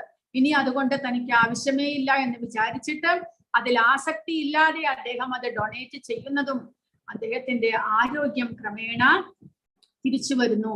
അങ്ങനെ അദ്ദേഹത്തിന് റിയലൈസേഷൻ വരുന്നു എന്നാണ് ആ ഒരു വാട്സാപ്പിൽ ഉണ്ടായിരുന്നത്. അപ്പോൾ അത് ഒരു യഥാർത്ഥത്തിലുള്ള ഒരു ഉദാഹരണമായിട്ട് നമുക്ക് എടുക്കാം. കാരണം കർമ്മം ചെയ്ത് ആ കർമ്മത്തിന്റെ ഫലം നമ്മൾ കൂട്ടിവെക്കുമ്പോൾ അതിന്റെ ഒരു പങ്ക് നമുക്ക് ആവശ്യത്തിനുള്ളത് നമ്മൾ സ്വീകരിക്കണം, വേണ്ട എന്നല്ല പറയുന്നത്. നമ്മുടെ കുടുംബ ജീവിതത്തിന് ആവശ്യത്തിനുള്ളത് നമ്മൾ എടുക്കണം, നമ്മുടെ ഭാവി ജീവിതത്തിനുള്ളതും നമ്മൾ സൂക്ഷിച്ചു വെക്കണം. പക്ഷെ എന്നാലും അതിൽ ഇനിയും വേണം എന്നുള്ള ആർത്തിയോടുകൂടി നമ്മൾ അത് സൂക്ഷിച്ചു വെക്കുമ്പോൾ അടുത്ത തലമുറയ്ക്ക്, അതിനടുത്ത തലമുറയ്ക്ക് അങ്ങനെ വെക്കുമ്പോൾ അത് നമ്മളെ ബാധിക്കുന്നു. അപ്പോൾ അത് ത്യജിക്കണം എന്നാണ് ഭഗവാൻ പറയുന്നത്. അതങ്ങനെ ത്യജിക്കുന്നത് വഴി നമുക്ക് മനഃശാന്തി ഉണ്ടാകുന്നു. ഇതുപോലെ എന്തെങ്കിലും അസുഖമോ എന്തെങ്കിലും ക്ലേശങ്ങളോ ദുരിതങ്ങളോ ഉണ്ടെങ്കിൽ നമുക്ക് മനഃശാന്തി ഉണ്ടാകുന്നില്ല. അപ്പോൾ നമ്മുടെ മനഃശാന്തി വരുത്തുവാനായിട്ട് ഇങ്ങനെയുള്ള ത്യാഗം എന്നുള്ളത് നമ്മളെ സഹായിക്കും. അങ്ങനെ ക്രമേണ പടിപടിയായിട്ട് നമുക്ക് മുകളിലേക്ക് ഭഗവാന്റെ ഭക്തിയിലേക്ക് ഉയരുവാൻ സാധിക്കും. കാരണം ത്യാഗം നമ്മളെ പരിശുദ്ധരാക്കുന്നു. നമ്മുടെ കർമ്മഫലം പോകുന്നതോടുകൂടി നമ്മൾ പരിശുദ്ധരാകുന്നു. അങ്ങനെ നമുക്ക് പടിപടിയായിട്ട് കൃഷ്ണാവബോധത്തിലേക്ക് മുന്നേറുവാൻ സാധിക്കും എന്നാണ് പറയുന്നത്. അങ്ങനെ ക്രമേണ ആ ഭക്തന്മാരുടെ നിലയിലേക്ക് എത്തുന്ന ആ ഭക്തന്മാരെ കുറിച്ചാണ് ഇനിയുള്ള ശ്ലോകങ്ങളിൽ ഭഗവാൻ പറയുന്നത്. ആ ഭക്തന്മാർ, പരിശുദ്ധ ഭക്തന്മാർ, ഭഗവാന്റെ ഭക്തന്മാരെ ഭഗവാന് വളരെയധികം പ്രിയമാണ്. ആ ഭക്തന്മാർക്ക് പിന്നീട് ദൈവിക ഗുണങ്ങൾ വളർന്നു വരുന്നു. നമ്മൾ ഭഗവാന്റെ സേവകൾ ചെയ്ത് അല്ലെങ്കിൽ ആത്മശുദ്ധി വരുത്തി നമ്മൾ പരിശുദ്ധരാകുന്നതോടുകൂടി ഭൗതികമായിട്ടുള്ള ദുശീലങ്ങളും നമ്മുടെ എന്തെങ്കിലുമുള്ള ആ ഒരു നിർബന്ധ ബുദ്ധിയും അതെല്ലാം തന്നെ നമ്മിൽ നിന്ന് പോകുന്നു. ആ ദ്വന്ദ്ങ്ങൾ നമ്മളെ വിട്ടൊഴിയുന്നു. നമ്മൾ പരിശുദ്ധരാകുന്നതോടുകൂടി ദൈവികമായിട്ടുള്ള ഗുണങ്ങൾ നമ്മിൽ ഉണ്ടാകുന്നു. എന്തൊക്കെയാണ് ആ ദൈവിക ഗുണങ്ങൾ? ഭഗവാൻ പറയുന്നുണ്ട്. ആ ദൈവിക ഗുണങ്ങളുള്ള ഭക്തനെ ഭഗവാന് വളരെയധികം പ്രിയമാണ് എന്നും ഭഗവാൻ പറയും. അപ്പോൾ ഒരു 10 നിമിഷം ഇപ്പോൾ ക്ലാസ് കഴിയും. അത് കഴിഞ്ഞ് ആ ഡൊണേഷന്റെ ലിങ്കും കൂടെ നിങ്ങളെ അറിയിക്കണമെന്ന് പറഞ്ഞിട്ടുണ്ട്. അതെല്ലാം കണ്ടിട്ട് മാത്രം ആയിട്ട് എല്ലാവരും പോകാൻ പാടുള്ളൂ. 10 നിമിഷം എല്ലാവരും വെയിറ്റ് ചെയ്യും. അദ്വേഷ്ട സർവഭൂതാനാം മൈത്രഃ കരുണ ഏവ ച നിർമ്മമോ നിരഹങ്കാരഃ സമദുഃഖ സുഖക്ഷമീ സന്തുഷ്ടഃ സതതം യോഗി യഥാത്മാ ദൃഢനിശ്ചയഃ മയി അർപ്പിത മനോബുദ്ധിർ യോ മദ്ഭക്തഃ സമേ പ്രിയഃ. മാത്സര്യം കൂടാതെ സർവ ജീവസത്തകൾക്കും സുഹൃത്തായി ഒന്നിലും അവകാശബോധവും മിഥ്യാഹങ്കാരവും ഇല്ലാതെ സുഖദുഃഖങ്ങളിൽ സമനില കൈക്കൊണ്ട് ക്ഷമാശാലിയായും സദാ സംതൃപ്തനായും നിയന്ത്രിത ആത്മാവായും മനസ്സും ബുദ്ധിയും എന്നിൽ ഉറപ്പിച്ച ദൃഢനിശ്ചയത്തോടു കൂടി ഭക്തിയുടെ സേവനങ്ങൾ അനുഷ്ഠിക്കുന്ന എന്റെ ഭക്തൻ എനിക്ക് ഏറ്റവും പ്രിയങ്കരനാണ്. അപ്പോൾ നമുക്ക് ഈ ഭഗവാൻ പറയുന്ന ഈ ഗുണങ്ങളെല്ലാം നോക്കിയാൽ നമുക്ക് അറിയുവാൻ സാധിക്കും. ഭൗതികതയിൽ മുഴുകിയിരിക്കുന്ന ഇന്ദ്രിയ സുഖഭോഗത്തിന് വേണ്ടി പ്രവർത്തിക്കുന്ന ഒരാളിൽ ഇങ്ങനെയുള്ള ഗുണങ്ങൾ ഒന്നും തന്നെ ഉണ്ടാക്കുകയില്ല. അദ്ദേഹത്തിന് മാത്സര്യം ഉണ്ടാകും. മറ്റുള്ളവരുടെ ആ ഉയർച്ച കാണുമ്പോൾ സ്വാഭാവികമായിട്ടും അസൂയ എല്ലാവരിലും ഉണ്ടാകും. കൂടാതെ എല്ലാ ജീവജാലങ്ങൾക്കും സുഹൃത്തായിട്ട് അങ്ങനെയുള്ള ഒരു വ്യക്തി ഒരിക്കലും പ്രവർത്തിക്കുകയില്ല. അവകാശബോധവും മിഥ്യാഹങ്കാരവും ഞാനാണ് ഈ കർമ്മം ചെയ്തത്, അതുകൊണ്ട് ഈ കർമ്മത്തിന്റെ ഫലം എനിക്ക് അനുഭവിക്കണമെന്നുള്ള അഹങ്കാരം തീർച്ചയായിട്ടും അങ്ങനെയുള്ള ഒരു വ്യക്തിക്ക് ഉണ്ടാകും. പക്ഷെ ഒരു ഭക്തനാകുന്നതോടുകൂടി, ഭഗവാനെ കുറിച്ച് മനസ്സിലാക്കുന്നതോടുകൂടി, നമ്മൾ ഭഗവത് അംശമാണ്, ഭഗവാന്റേതാണ് എന്ന് മനസ്സിലാക്കുന്നതോടുകൂടി, ഈ ഭൗതിക പ്രപഞ്ചം മുഴുവനും ഭഗവാന്റെ സ്വത്താണ് എന്ന് മനസ്സിലാക്കുന്നതോടുകൂടി നമ്മുടെ ഉടമസ്ഥാവകാശ ബോധവും മിഥ്യ അഹങ്കാരവും എല്ലാം തന്നെ നീങ്ങിപ്പോകുന്നു. എല്ലാ ജീവജാലങ്ങളും ഭഗവാന്റെ അംശമാണ് എന്ന് മനസ്സിലാക്കുന്നു. അങ്ങനെ എല്ലാവരോടും സുഹൃത്തായിക്കൊണ്ട് സൗഹൃദത്തോടു കൂടി പെരുമാറാൻ സാധിക്കുന്നു. അങ്ങനെ സദാ സംതൃപ്തനായിട്ട് നമുക്ക് എന്തുണ്ടോ അതിൽ സന്തോഷിക്കുവാനായിട്ട് നമുക്ക് സാധിക്കുന്നു. ഇല്ലാത്തതിനെ കുറിച്ച് ഓർത്ത് വിലപിക്കുകയോ ഇനിയും വേണമെന്നുള്ള അത്യാഗ്രഹം ഉണ്ടാകുകയോ ഒരു ഭക്തനിൽ ഉണ്ടാകുന്നില്ല. അങ്ങനെയുള്ള ഭക്തനായിട്ട് ഇവിടെ കുചേലനെ കാണിച്ചിരിക്കുന്നു. കുചേലന്റെ കഥ എല്ലാവർക്കും അറിയാം. ഇതേപോലെ എത്രമാത്രം ദാരിദ്ര്യമായിരുന്നെങ്കിലും കുചേലൻ ഒരിക്കലും തന്നെ അനിയന്ത്രിതമായിട്ട് ധനം സമ്പാദിക്കാനോ അങ്ങനെ അതിലെല്ലാത്തിലും കംപ്ലൈന്റ് ചെയ്യാനോ എപ്പോഴും പരാതി പറഞ്ഞുകൊണ്ട് ദുഃഖിതനായിട്ടിരിക്കാനോ ഒരിക്കലും ആ സുദാമാവ് എന്നുള്ള കുചേലൻ പരിശ്രമിച്ചിട്ടില്ല. അദ്ദേഹം എപ്പോഴും സന്തോഷിയായിരുന്നു. സദാസമയവും ഭഗവാനെ ധ്യാനിച്ചുകൊണ്ട്, വീട്ടിൽ ദാരിദ്ര്യമാണ്, ഭാര്യയ്ക്കും മക്കൾക്കും ഒന്നും ഇല്ല എങ്കിൽ കൂടെ അദ്ദേഹത്തിന് അങ്ങനെ ഒരു അനാവശ്യമായിട്ട് ധനം സമ്പാദിച്ച വീട്ടിൽ കൂട്ടണമെന്നൊന്നും ഉണ്ടായിരുന്നില്ല. എന്നാൽ ഭാര്യയും അങ്ങനെ തന്നെയായിരുന്നു. ഭാര്യയും ഭർത്താവിനെ ഒരിക്കലും വിഷമിപ്പിച്ചിട്ടില്ല. എങ്കിലും ആ കുട്ടികളുടെ ആ ഒരു ദാരിദ്ര്യം അല്ലെങ്കിൽ അവരുടെ വിശപ്പിന് വേണ്ടിയിട്ട് എന്തെങ്കിലും ആ കൃഷ്ണനോട് ചോദിച്ചു വരാനായിട്ടാണ് ആ ഭാര്യ, സുശീല എന്നുള്ള ഭാര്യ കുചേലനോട് അഭ്യർത്ഥിക്കുന്നത്. ശരി എന്ന് പറഞ്ഞുകൊണ്ട് കുചേലൻ ഭഗവാന്റെ അടുത്തേക്ക് പോകുന്നു. പക്ഷേ ഭഗവാന്റെ അടുത്ത് പോയാലും ഭഗവാനോട് ഒന്നും തന്നെ ചോദിക്കാൻ അദ്ദേഹത്തിന് സാധിച്ചില്ല. കാരണം അദ്ദേഹം അത്രയും പരിശുദ്ധ ആത്മാവായിരുന്നു. അങ്ങനെയുള്ള കുചേലനെ ഭഗവാൻ വളരെയധികം പ്രിയപ്പെട്ടവനായിരുന്നു. കുചേലൻ അങ്ങനെയുള്ള ഒരു ഭക്തനായിട്ട് മാറാൻ സാധിക്കും. അങ്ങനെയുള്ള ഭക്തൻ ഭഗവാനെ വളരെ പ്രിയപ്പെട്ടവരാണ്. യസ്മാന്നോ ദ്വിജതേ ലോകോ ലോകാന്നോ ദ്വിജതേ ചയഃ ഹർഷാമർഷഭയോദ്വേഗൈർ മുക്തോ യഹ സചമേ പ്രിയഃ. ആരാലാണോ ആർക്കും ബുദ്ധിമുട്ടുകളൊന്നും ഇല്ലാത്തത്, ആരാണോ ഏതൊരുവനാലും അസ്വസ്ഥനായി തീരാത്തത്, സുഖദുഃഖങ്ങളിലും ഭയോത്കണ്ഠകളിലും സമചിത്തനായിരിക്കുന്നവൻ ആരാണോ, അങ്ങനെയുള്ള എന്റെ ഭക്തൻ എനിക്ക് വളരെ പ്രിയപ്പെട്ടവനാണ്. അനപേക്ഷഃ ശുചിർദക്ഷ ഉദാസീനോ ഗതവ്യഥഃ സർവാരംഭ പരിത്യാഗി യോ മദ്ഭക്തഃ സമേ പ്രിയഃ. സാധാരണ കർമ്മക്രമങ്ങളെ ഒന്നിനെയും ആശ്രയിക്കാത്തവനും വിശുദ്ധനും നിപുണനും ഉത്കണ്ഠ വ്യഥ എന്നിവയില്ലാത്തവനും ഫലം ഉദ്ദേശിച്ച് പ്രവർത്തിക്കാത്തവനുമായ എന്റെ ഭക്തൻ എനിക്ക് ഏറ്റവും പ്രിയപ്പെട്ടവനാണ്. അതായത് തനിക്ക് ധനം സമ്പാദിക്കണം, എന്നിട്ട് വേണം തനിക്ക് ഇതെല്ലാം ഉണ്ടാക്കാൻ എന്നുള്ള ആഗ്രഹത്തോടു കൂടി പ്രവർത്തിക്കുകയോ സാധാരണമായിട്ട് ചെയ്യുന്ന കർമ്മങ്ങൾ ചെയ്ത് ധനം സമ്പാദിക്കാൻ പ്രവർത്തിക്കാത്തവനോ അങ്ങനെയുള്ള ഒരു ഭക്തൻ ഭഗവാന് ഏറ്റവും പ്രിയപ്പെട്ടവനാണ്. യോന ഹൃഷ്യതീന ദ്വേഷ്ടി ന ശോചതി ന കാംക്ഷതി ശുഭാശുഭ പരിത്യാഗി ഭക്തിമാൻ യഹ സമേ പ്രിയഃ. സന്തോഷിക്കുകയോ ദ്വേഷിക്കുകയോ ദുഃഖിക്കുകയോ ആഗ്രഹിക്കുകയോ ചെയ്യാത്തവനും ശുഭങ്ങളെയും അശുഭങ്ങളെയും ത്യജിച്ചവനുമായ ഭക്തൻ എനിക്ക് അത്യന്തം പ്രിയപ്പെട്ടവനാണ്. അതായത് ഇവിടെ പ്രഹ്ലാദനെ കാണിച്ചിരിക്കുന്നു. പ്രഹ്ലാദൻ ഇതേപോലെ അച്ഛൻ വളരെയധികം പ്രഹ്ലാദനെ ദ്രോഹിച്ചെങ്കിലും അതിലൊന്നിലും തിരിച്ച് എതിർക്കുകയോ അല്ലെങ്കിൽ അച്ഛനോട് വൈരാഗ്യം വെക്കുകയോ ഒന്നും ചെയ്യാതെ എപ്പോഴും സന്തോഷവാനായിട്ട് സദാസമയവും ഭഗവാനെ മനസ്സിൽ ധ്യാനിച്ചുകൊണ്ട് ഭഗവാന്റെ നാമജപം ചെയ്തുകൊണ്ടിരുന്ന ആ പ്രഹ്ലാദ കുമാരൻ ഭഗവാന് ഏറ്റവും പ്രിയപ്പെട്ടവനായിരുന്നു. സമഹാശത്രൗ ച മിത്രേ ച തഥാ മാനാപമാനയോഹോ ശീതോഷ്ണ സുഖ ദുഃഖേഷു സമസംഗവിവർജിതഃ തുല്യനിന്ദാസ്തുതിർമൗനി സന്തുഷ്ടോ യേന കേനചിത് അനികേതഃ സ്ഥിരമതിർഭക്തിമാൻ മേ പ്രിയോ നരഃ. ശത്രുക്കളിലും മിത്രങ്ങളിലും സമഭാവനയോടെ മാനാപമാനങ്ങൾ, ശീതോഷ്ണങ്ങൾ, സുഖദുഃഖങ്ങൾ, ആദരവും അനാദരവും, യശസ്, ദുഷ്കീർത്തി എന്നീ ദ്വന്ദ്ങ്ങളെ ഒരേ വിധം കൈക്കൊണ്ട് അസത് സംഘത്തിൽ നിന്ന് എല്ലായ്പ്പോഴും മുക്തനും മൗനിയും ജ്ഞാനത്തിൽ ഉറച്ചവനും സദാ സംതൃപ്തനുമായി ഗാർഹിക ബോധം ഉപേക്ഷിച്ച് ഭക്തിയുത സേവനത്തിൽ ഏർപ്പെട്ടിരിക്കുന്ന ഭക്തൻ എനിക്ക് എത്രയും പ്രിയപ്പെട്ടവനാണ്.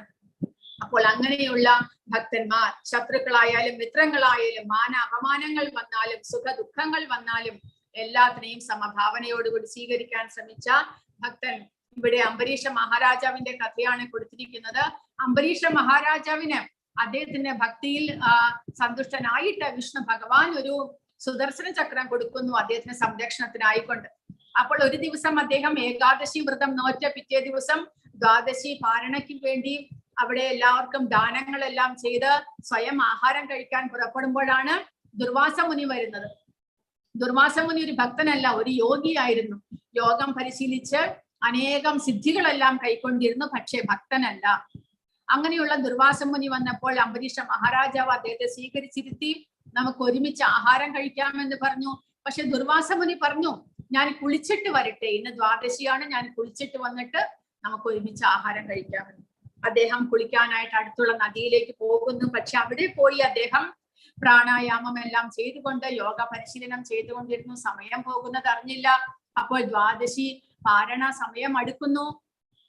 അപ്പോൾ രാജാവിന്റെ ഗുരുജനങ്ങൾ പറഞ്ഞു, അങ്ങ് ജലം തീർത്ഥം സേവിച്ചുകൊണ്ട് പാരണ വീടിക്കോളൂ, അപ്പോഴേക്കും ദുർവാസ മഹർഷി വരുമെന്ന്.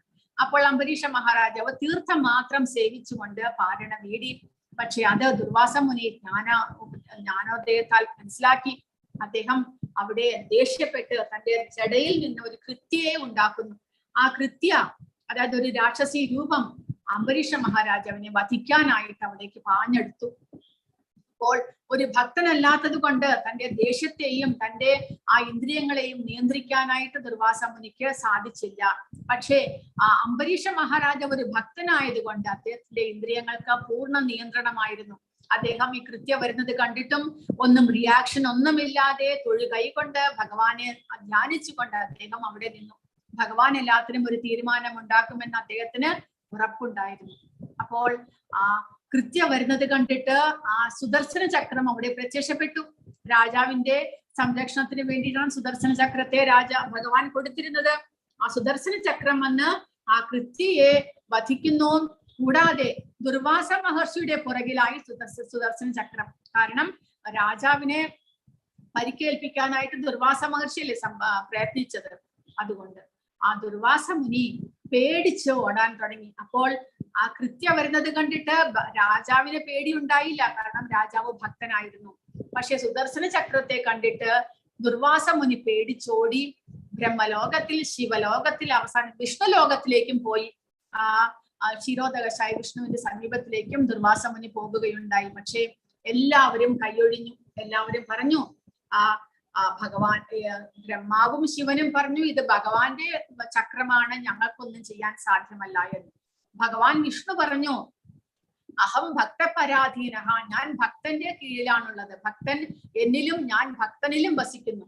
നിങ്ങൾ എന്റെ ഭക്തനെയാണ് പരിക്കേൽപ്പിക്കാൻ ശ്രമിച്ചത്, അങ്ങ് പോയിട്ട് ആ ഭക്തനോട് തന്നെ, അംബരീഷ രാജാവിനോട് തന്നെ ക്ഷമ ചോദിക്കണം, അല്ലാതെ സുദർശനം പിൻവാങ്ങുകയില്ല എന്ന്. അവസാനം ദുർവാസ മുനിക്ക് അംബരീഷ മഹാരാജാവിന്റെ കാൽക്കൽ വന്ന് വീഴേണ്ടി വന്നു. അതാണ് ഒരു ഭക്തനും ഒരു അഭക്തനും തമ്മിലുള്ള വ്യത്യാസം. ദുർവാസ മുനിക്ക് എല്ലാ കാര്യങ്ങളും അറിയാമെങ്കിലും അദ്ദേഹം ഒരു ശുദ്ധ ഭക്തനായിരുന്നില്ല. അദ്ദേഹത്തിന്റെ ദേഷ്യത്തെയോ ഇന്ദ്രിയങ്ങളെയോ നിയന്ത്രിക്കാനുള്ള സാമർഥ്യം ഉണ്ടായില്ല അതുകൊണ്ട് അദ്ദേഹം ആ ഒരു പരീക്ഷണത്തിൽ അംബരീഷ മഹാരാജ വിജയിക്കുന്നു. അദ്ദേഹം സമഭാവനയോടുകൂടി ശത്രുക്കളോ മിത്രങ്ങളോ ഒന്നും തന്നെ ഇല്ലാതെ അദ്ദേഹത്തിനും തിരിച്ച് ദുർവാസ മുനിയെ ശപിക്കുകയോ എന്തെങ്കിലും ഉപദ്രവം ഏൽപ്പിക്കുകയോ ചെയ്യാമായിരുന്നു. പക്ഷെ അദ്ദേഹം ഒരു ഭക്തനായതുകൊണ്ട് അദ്ദേഹം ആ ദുർവാസ മുനി തിരിച്ചു വരുന്നത് വരെ അദ്ദേഹം അവിടെ കാത്തിരുന്നു ആഹാരം കഴിക്കാനായിട്ടെന്നാണ് ഭാഗവതത്തിൽ പറയുന്നത്. അപ്പോൾ അങ്ങനെയാണ് ഒരു ഭക്തന്റെ നില. അങ്ങനെയുള്ള ഭക്തന്മാർ ഭഗവാന് ഏറ്റവും പ്രിയപ്പെട്ടവരാണ്. ഏതു ധർമ്യാമൃതമിതം യഥോക്തം പര്യുപാസതേ ശ്രദ്ധദാനാമത് പരമാ ഭക്താസ്തേതീവ മേ പ്രിയാഹ. നാശരഹിതമായ ഈ ഭക്തിയുടെ സേവന മാർഗം പിന്തുടർന്ന് എന്നെ പരമലക്ഷ്യമാക്കിക്കൊണ്ട് വിശ്വാസത്തോടു കൂടി പൂർണ്ണമായും എന്നിൽ മുഴുകുന്നവർ എനിക്ക് ഏറ്റവും പ്രിയപ്പെട്ടവരാണ് എന്ന്. അപ്പോൾ ഭക്തിപൂർവം ചെയ്യുന്ന ഭഗവത് സേവനമാണ് ആത്മസാക്ഷാത്കാരത്തിന് ഉതകുന്ന പ്രക്രിയകളിൽ വെച്ച് ശ്രേഷ്ഠം എന്നുള്ളതിന് സംശയമില്ല എന്ന് കൃഷ്ണൻ സ്പഷ്ടമാക്കുന്നു. അപ്പോൾ ഭഗവാൻ ഇവിടെ പറയുന്നത് ഈ ഭക്തിയുടെ സേവന മാർഗം നാശരഹിതമാണ്. ഇതിന് ഒരിക്കലും നാശം സംഭവിക്കുന്നില്ല. സനാതനമാണ് ഭക്തിയുടെ സേവന മാർഗം. അങ്ങനെ അതും ഭഗവാനെ പരമലക്ഷ്യമാക്കിക്കൊണ്ടാണ് ഭക്തിയുടെ സേവനങ്ങൾ ചെയ്യുന്നത്. അങ്ങനെയുള്ള ഭക്തൻ ഭഗവാന് ഏറ്റവും പ്രിയപ്പെട്ടവരാണ് എന്ന്. അപ്പോൾ ഈ എല്ലാ ജ്ഞാനയോഗമാകട്ടെ കർമ്മയോഗമാകട്ടെ അഷ്ടാംഗ യോഗമാകട്ടെ എല്ലാം തന്നെ ആ യോഗ പരിശീലനം ചെയ്ത് ക്രമേണ ഭക്തിയിലേക്ക് മുന്നേറണം. എങ്കിൽ മാത്രമേ അവർക്കെല്ലാം പരിപൂർണത നേടുവാനായിട്ട് സാധിക്കുകയുള്ളൂ. സജ്ജന സഹവാസത്താൽ ഒരാൾക്ക് ഭക്തിപൂർവമായ സേവനത്തിൽ താല്പര്യം വളരും. അങ്ങനെ ഒരു ആധ്യാത്മിക ആചാര്യനെ സമീപിച്ച് അദ്ദേഹത്തിൽ നിന്ന് ശ്രവിക്കാനും അതോടൊപ്പം ജപിക്കാനും വിധിക്കപ്പെട്ട നിബന്ധനകൾക്ക് വഴങ്ങി ശ്രദ്ധ, ആസക്തി, ഭക്തി എന്നിവകളോടെ സേവന വ്രതത്തിൽ ഏർപ്പെടാനും കഴിയുന്നതാണ്. ഈ മാർഗമാണ് ഈ അധ്യായത്തിൽ ശുപാർശ ചെയ്യപ്പെടുന്നത്. അതുകൊണ്ട് പരമപുരുഷനെ പ്രാപിക്കുന്നതിനും ആത്മസാക്ഷാത്കാരത്തിനുമുള്ള ഒരേ ഒരു നിരപേക്ഷമായ മാർഗം ഭക്തിയുടെ സേവനമാണ് എന്നതിന് സംശയമില്ല എന്ന്. അപ്പോൾ ഭഗവാനെ പ്രാപിക്കുവാനുള്ള എളുപ്പത്തിലും അതുകൂടാതെ ശാശ്വതവുമായിട്ടുള്ള മാർഗം ഭക്തിയുടെ സേവനമാണ് എന്ന് ഇതിൽ നിന്ന് മനസ്സിലാക്കുവാൻ സാധിക്കുന്നതാണ് എന്ന്. അപ്പോൾ ആ ഭക്തിയുടെ സേവനങ്ങൾ എങ്ങനെയെല്ലാം ചെയ്യാൻ സാധിക്കും, എങ്ങനെയാണ് ഒരാൾ ശുദ്ധ ഭക്തനാകുന്നത് എന്ന് ഭഗവാൻ ഈ അധ്യായത്തിലൂടെ നമുക്ക് പറഞ്ഞു തന്നിരിക്കുന്നു. ഹരേ കൃഷ്ണ. ഇനി ഒരു 5 നിമിഷം ഞാൻ ഈ ഡ്രൈവ് ഒന്ന് കാണിച്ചേക്കാം. നിങ്ങൾ എല്ലാവരും ഒന്ന് ശ്രദ്ധിക്കണം. അപ്പോൾ ഡൊണേഷൻ ആണ്. കാരണം അമ്പലത്തിൽ ഇതാണ്, അമ്പലത്തിലെ വാങ്ങിച്ചിരിക്കുന്ന 1.5 ഏക്കർ സ്ഥലം ഇതാണ് ഇവിടെ കാണുന്നത്. മംഗളൂരുവിൽ കുളായി എന്നുള്ള സ്ഥലത്താണ് ഈ 1.5 ഏക്കർ സ്ഥലമുള്ളത്. കൂടാതെ ഇതാണ് ആ സ്ഥലം പ്രഭു കാണിക്കുന്നതാണ്. ഇപ്പോൾ അവിടെ കൺസ്ട്രക്ഷൻ തുടങ്ങിയിരിക്കുന്നു. ഇതാണ് ആശ്രമത്തിന് വേണ്ടിയിട്ടുള്ള കൺസ്ട്രക്ഷൻ ഇപ്പോൾ ആരംഭിച്ചിരിക്കുന്നു. പിന്നീട് ടെമ്പിളിന്റെ ബേസ്മെന്റ് ആണ് രണ്ടാമത് കാണിച്ചിരിക്കുന്നത്. പിന്നീട് ഗസ്റ്റ് ഹൗസ്. അപ്പോൾ അവിടെ അമ്പലം പണിയുന്നുണ്ട്. ആ 1.5 ഏക്കർ സ്ഥലത്ത് അമ്പലത്തിന് വേണ്ടിയിട്ടുള്ള സ്ഥലമുണ്ട്. അതുകൂടാതെ ബ്രഹ്മചാരി ആശ്രമം, ഇവർക്ക് അമ്പലത്തിലെ ഭക്തന്മാർക്ക് താമസിക്കാനായിട്ട് ഒരു ആശ്രമം പണിയുന്നു. അതുകൂടാതെ നമ്മളായിട്ടുള്ള ഭക്തന്മാർ ഗസ്റ്റുകളായിട്ട് നമ്മൾ അവിടെ പോകുകയാണെങ്കിൽ നമുക്കും താമസിക്കാനുള്ള ഒരു ബിൽഡിങ്ങും അവിടെ 32 റൂമുകളുള്ള ഒരു ബിൽഡിങ്ങും അവിടെ പണിയുന്നുണ്ട് എന്നാണ് പറയുന്നത്. ഇത് 3 കൺസ്ട്രക്ഷൻ ഒരുമിച്ച് തുടങ്ങുകയാണ്. അതുകൂടാതെ റെസ്റ്റോറന്റ് അത് പണിയുന്നുണ്ട്. ഇതാണ് ഫിനിഷ്ഡ്. അമ്പലം ഫിനിഷായി കഴിഞ്ഞാൽ, അമ്പലത്തിന്റെ കൺസ്ട്രക്ഷൻ പൂർണ്ണമായി കഴിഞ്ഞാൽ നമുക്ക് കാണുവാൻ സാധിക്കുന്നത് ഇങ്ങനെയുള്ള ഒരു അമ്പലമായിരിക്കും. അപ്പോൾ അമ്പലത്തിന്റെ എൻട്രൻസ് ഇങ്ങനെ ഉണ്ടാകുന്നു. കൂടാതെ അമ്പലം അവിടെ ഇത് 3 മാത്രമല്ല, റെസ്റ്റോറന്റ് ഉണ്ടാകുന്നു. കൂടാതെ ഒരു കല്യാണി, ഒരു പോണ്ട് ഉണ്ടാകുന്നു, ഒരു കുളമുണ്ട്, അമ്പലക്കുളവും ഉണ്ടാകുന്നുണ്ട്. ഇതെല്ലാം ഒരുമിച്ച് ചെയ്യുന്നതായിരിക്കും.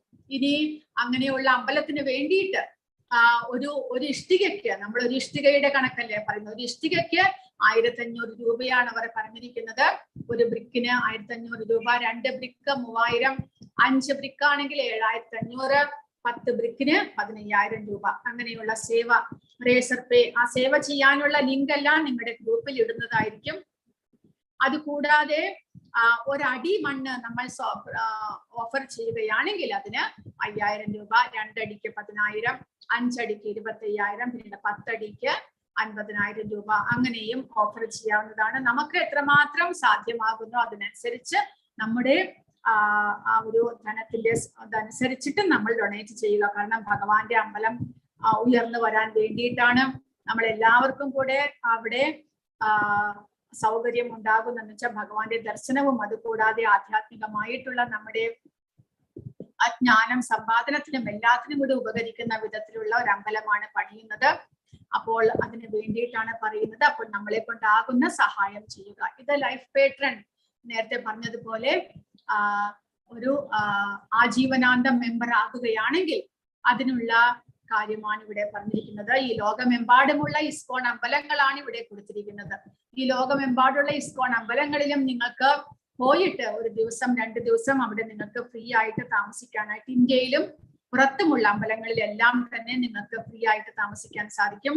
അപ്പോൾ ലൈഫ് പേട്രന്റെ ബെനിഫിറ്റുകളാണ് ഇവിടെ കൊടുത്തിരിക്കുന്നത്. എന്തൊക്കെയാണ്? ഒരു കാർഡ് നമുക്ക് patron card, patron identity card നമുക്ക് കിട്ടുന്നു. അതിൽ നിങ്ങളുടെ ഫോട്ടോയോടുകൂടി അവിടെ കിട്ടുന്നു.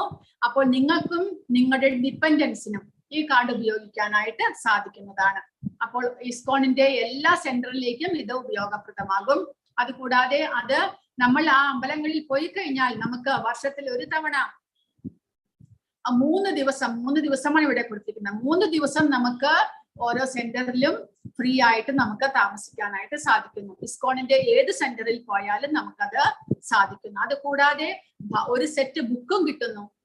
ഭാഗവതം ഉൾപ്പെടുന്ന ഒരു സെറ്റ് ബുക്ക് നമുക്ക് കിട്ടുന്ന, പ്രഭുപാദ വിവർത്തനം ചെയ്തിട്ടുള്ള നമ്മുടെ ഏത് ലാംഗ്വേജ്, മലയാളത്തിലുമുണ്ട് ശ്രീമദ് ഭാഗവതം, നമുക്ക് ലഭിക്കുന്നതാണ്. കൂടാതെ വർഷത്തിൽ ഒരിക്കൽ നിങ്ങളുടെ പിറന്നാളിന്റെ അന്ന്, ബർത്ത്ഡേയുടെ അന്ന് അമ്പലത്തിൽ നിങ്ങൾക്ക് വേണ്ടിയിട്ട് പൂജ ചെയ്യുന്നതുമായിരിക്കും.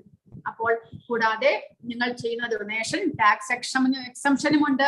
ATGയില് ടാക്സ് എക്സംഷനും നിങ്ങൾക്ക് ലഭിക്കുന്നതായിരിക്കും. അത് 35,555 രൂപയാണ്. നിങ്ങൾക്ക് ഒരു വർഷം കൊണ്ട് നിങ്ങൾക്ക് അത് ഇൻസ്റ്റാൾമെന്റ് ആയിട്ട് അടച്ചു തീർക്കാവുന്നതാണ്. ഇത്രയുമാണ് ലൈഫ് ഇതിന്റെ ഇനി അമ്പലം പണിയാനായിട്ട് ധർമാധികാരി, ധർമ്മകർത്ത സേവ, അങ്ങനെ ഒരുപാട് നിങ്ങൾക്ക് സമ്പത്തുണ്ട്, പൂർവികരുടെ സമ്പത്തെല്ലാം ഉണ്ട് എന്നുണ്ടെങ്കിൽ നിങ്ങൾക്ക് കൂടുതൽ കൊടുക്കാവുന്നതാണ്. 1,08,000 രൂപ കൊടുത്തു കഴിഞ്ഞാൽ ധർമ്മകർത്ത സേവ ചെയ്യുന്നതായിരിക്കും. നിങ്ങളുടെ പേര് അവിടെ എഴുതി വെക്കുന്നതായിരിക്കും എന്നാണ്. അതും ഇൻസ്റ്റാൾമെന്റ് ആയിട്ട് കൊടുക്കാം. 3 വർഷമായിട്ട് ഇൻസ്റ്റാൾമെന്റ് ആയിട്ട് അത് കൊടുക്കാവുന്നതാണ്. അങ്ങനെ ചെയ്യുകയാണെങ്കിൽ അമ്പലത്തിന്റെ പ്രതിഷ്ഠാപന യജ്ഞത്തിൽ നിങ്ങളെ കൂട്ടുന്നതായിരിക്കും അത്രേ. അങ്ങനെയാണ് ഇവിടെ കൊടുത്തിരിക്കുന്നത്. അതുകൂടാതെ ധർമാധികാരി സേവ, ധർമാധികാരി സേവയ്ക്ക് 2,70,000 രൂപയാണ്. നിങ്ങളുടെ അമ്പലത്തിന്റെ ഒരു ഫംഗ്ഷന്റെ സമയത്ത് നിങ്ങളെ വിളിക്കുന്നു. 1 സെന്റ് ലാൻഡ് നിങ്ങൾ കൊടുത്തതുപോലെയാകുന്നു. അതും 3 വർഷമായിട്ട് നിങ്ങൾക്ക് കൊടുത്ത് തീർക്കാവുന്നതാണ്. ഇനി മുഖ്യ ധർമാധികാരി സേവ, അത് 2 സെന്റ് ലാൻഡ് കൊടുക്കുന്നത് പോലെ 5,40,000 രൂപ, അതും 3 വർഷമായിട്ട് നിങ്ങൾക്ക് കൊടുത്തു തീർക്കാവുന്നതാണ്. പിന്നെ മഹാമുഖ്യ ധർമാധികാരി സേവ 10,80,000 രൂപ. ഇത് ഞാൻ ഇവിടെ കൊടുത്തിരിക്കുന്നത് കൊണ്ട് നിങ്ങളോട് പറയുന്നു എന്ന് മാത്രം. നിങ്ങളെ ആരെയും നിർബന്ധിക്കുന്നില്ല. അതാണ് പ്രധാന കാര്യം. ആരെയും നിർബന്ധിക്കുന്നില്ല. നിങ്ങൾ സ്വമേധയാ നിങ്ങൾക്ക് അമ്പല നിർമ്മാണത്തിന് വേണ്ടി കൊടുക്കണമെന്ന് തോന്നുകയാണെങ്കിൽ നിങ്ങളെ കൊണ്ട് എത്രമാത്രം ആകുന്നുവോ അത് നിങ്ങൾ ഡൊണേറ്റ് ചെയ്യുക. ഒരു ഇനി ഇവിടെ അമ്പലത്തിന് വേണ്ടിയിട്ടുള്ള സേവകൾ കൊടുത്തിരിക്കുന്നു. ഒരു സമയം 1 ടൈം മന്ത്ലി സേവ, ഒരു മാസത്തെ സേവയ്ക്ക് 500 രൂപ മുതൽ നിങ്ങൾക്ക് എത്ര വേണമെങ്കിലും കൊടുക്കാം. അതിന്റെയും റേസർ പേ ലിങ്ക് ഉണ്ട്, അതും നിങ്ങൾക്ക് കൊടുക്കാവുന്നതാണ്. ഒരു ദിവസത്തെ എന്തെങ്കിലും നിങ്ങളുടെ പേരിൽ എന്തെങ്കിലും സേവ ചെയ്യാനായിട്ട് 500 രൂപ മുതൽ 10 ലക്ഷം രൂപ വരെ നിങ്ങൾക്ക് കൊടുക്കാം. നിത്യസേവ ഫോർ ടെമ്പിൾ സ്റ്റാർട്ടിംഗ് വിത്ത് 500 രൂപ. ഒരു ബ്രിക്ക് സ്പോൺസർ ചെയ്യാൻ 1,500 രൂപ. ഒരു സ്ക്വയർ ഫീറ്റ് 5000, അങ്ങനെ 500 രൂപയിൽ നിന്ന് മുകളിലോട്ട് ഇവിടെ കൊടുക്കുന്നുണ്ട്. നിങ്ങൾക്ക് എത്രമാത്രം ആകുന്നുവോ അത്ര കൊടുക്കാനായിട്ട് താല്പര്യപ്പെടുന്നു. അല്ലാതെ ആരെയും ഒന്നിനും നിർബന്ധിക്കുന്നില്ല, നിങ്ങൾ പ്രത്യേകം മനസ്സിലാക്കണം. അപ്പോൾ ഇതാണ് വൺ ടൈം സേവയ്ക്കുള്ള റേസർ പേയും ഉണ്ട്, മന്ത്ലി സേവയ്ക്കുള്ളതുമുണ്ട്, സ്പോൺസർ ബ്രിക്കുമുണ്ട്. നിങ്ങൾക്ക് പറ്റുന്നത് നിങ്ങൾ ചെയ്യുക. ഹരേ കൃഷ്ണ. ഇനി ഇത് കൂടാതെ ഒരു വീഡിയോ ഉണ്ടായിരുന്നു, ഞാനത് കാണിക്കാം. ഒരു നിമിഷം. അമ്പലത്തിന്റെ കൺസ്ട്രക്ഷൻ ഇപ്പോൾ എന്തെല്ലാം നടക്കുന്നു എന്നുള്ള ഒരു വീഡിയോയും ഉണ്ട്.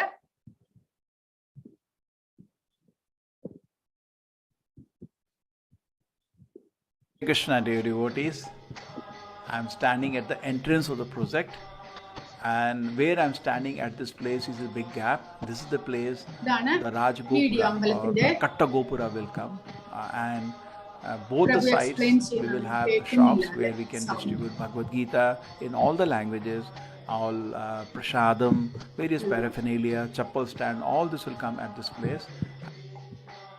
Hare Krishna. Now we are approaching the big dig that you are seeing. This is for the temple.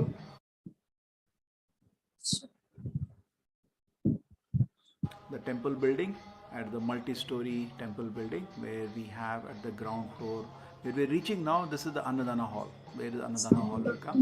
On top of that, the temple will come. It's a double story. Temple height is compared to normal story, double story.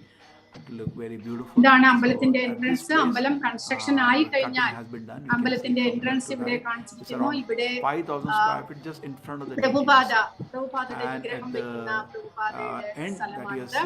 അതുകൂടാതെ നേരെ മുന്നിൽ രാധാ ഗോവിന്ദനും പിന്നീട് ഗൗരനിതായും.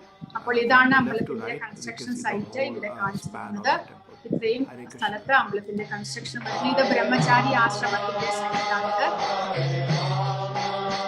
ബ്രഹ്മചാരി ആശ്രമത്തിന്റെ ഇപ്പോൾ construction ഇത്ര വരെ ആയിക്കഴിഞ്ഞു. എല്ലാം വെച്ചുകൊണ്ട് ഇത്രയേറെ ആയിക്കഴിഞ്ഞിരിക്കുന്നു. Hare Krishna. So now this is what you are seeing is the ashram building. ബ്രഹ്മചാരി ആശ്രമത്തിന്റെ കൺസ്ട്രക്ഷൻ.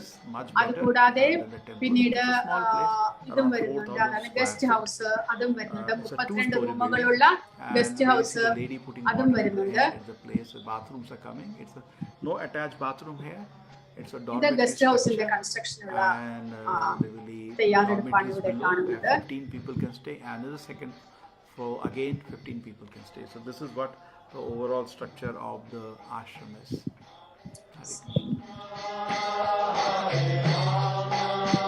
അപ്പോൾ റോഡിന് കുളായിൽ റോഡിന് സമീപത്ത് തന്നെയാണ് കൺസ്ട്രക്ഷൻ വരുന്നത്. Hare Krishna. Now where I am standing will be the huge guest house. In fact, the third floor will be at the same level as we are now. ഇവിടെ guest ഹൗസും അതുകൂടാതെ റെസ്റ്റോറന്റും ഇവിടെ വരുന്ന ഒരു വലിയ കിച്ചണും വരുന്നുണ്ട്. Property extends to the road that you can see in front of us, from left side extreme to the right side. It's a huge place. In fact, it's 35,000 square feet structure, which will have in top 2 stories we will have 16 rooms each. So 32 rooms of guest rooms are coming, big rooms. So nice facilities coming here. And we'll have Govinda the restaurant. ISKCON has a very famous chain of Govinda restaurant will be there on one of the floors. Then we'll have dormitories for students to stay with us. They can also stay here. Some students, while they're studying or working, they can stay in the temple atmosphere and continue to study or work. And then we have a 2-story huge steam kitchen coming here, which can cook for 5,000 people at a time. It's a very big centralized kitchen. We are going to have it. So all the cooking will be done at this place. And also at the ground floor here will be the parking. So people coming, they can park their vehicles there. Hare Krishna. This is the update, and as the construction is picking up, we need your support so that we can finish this construction in a very short time. Hare Krishna. Hare Krishna.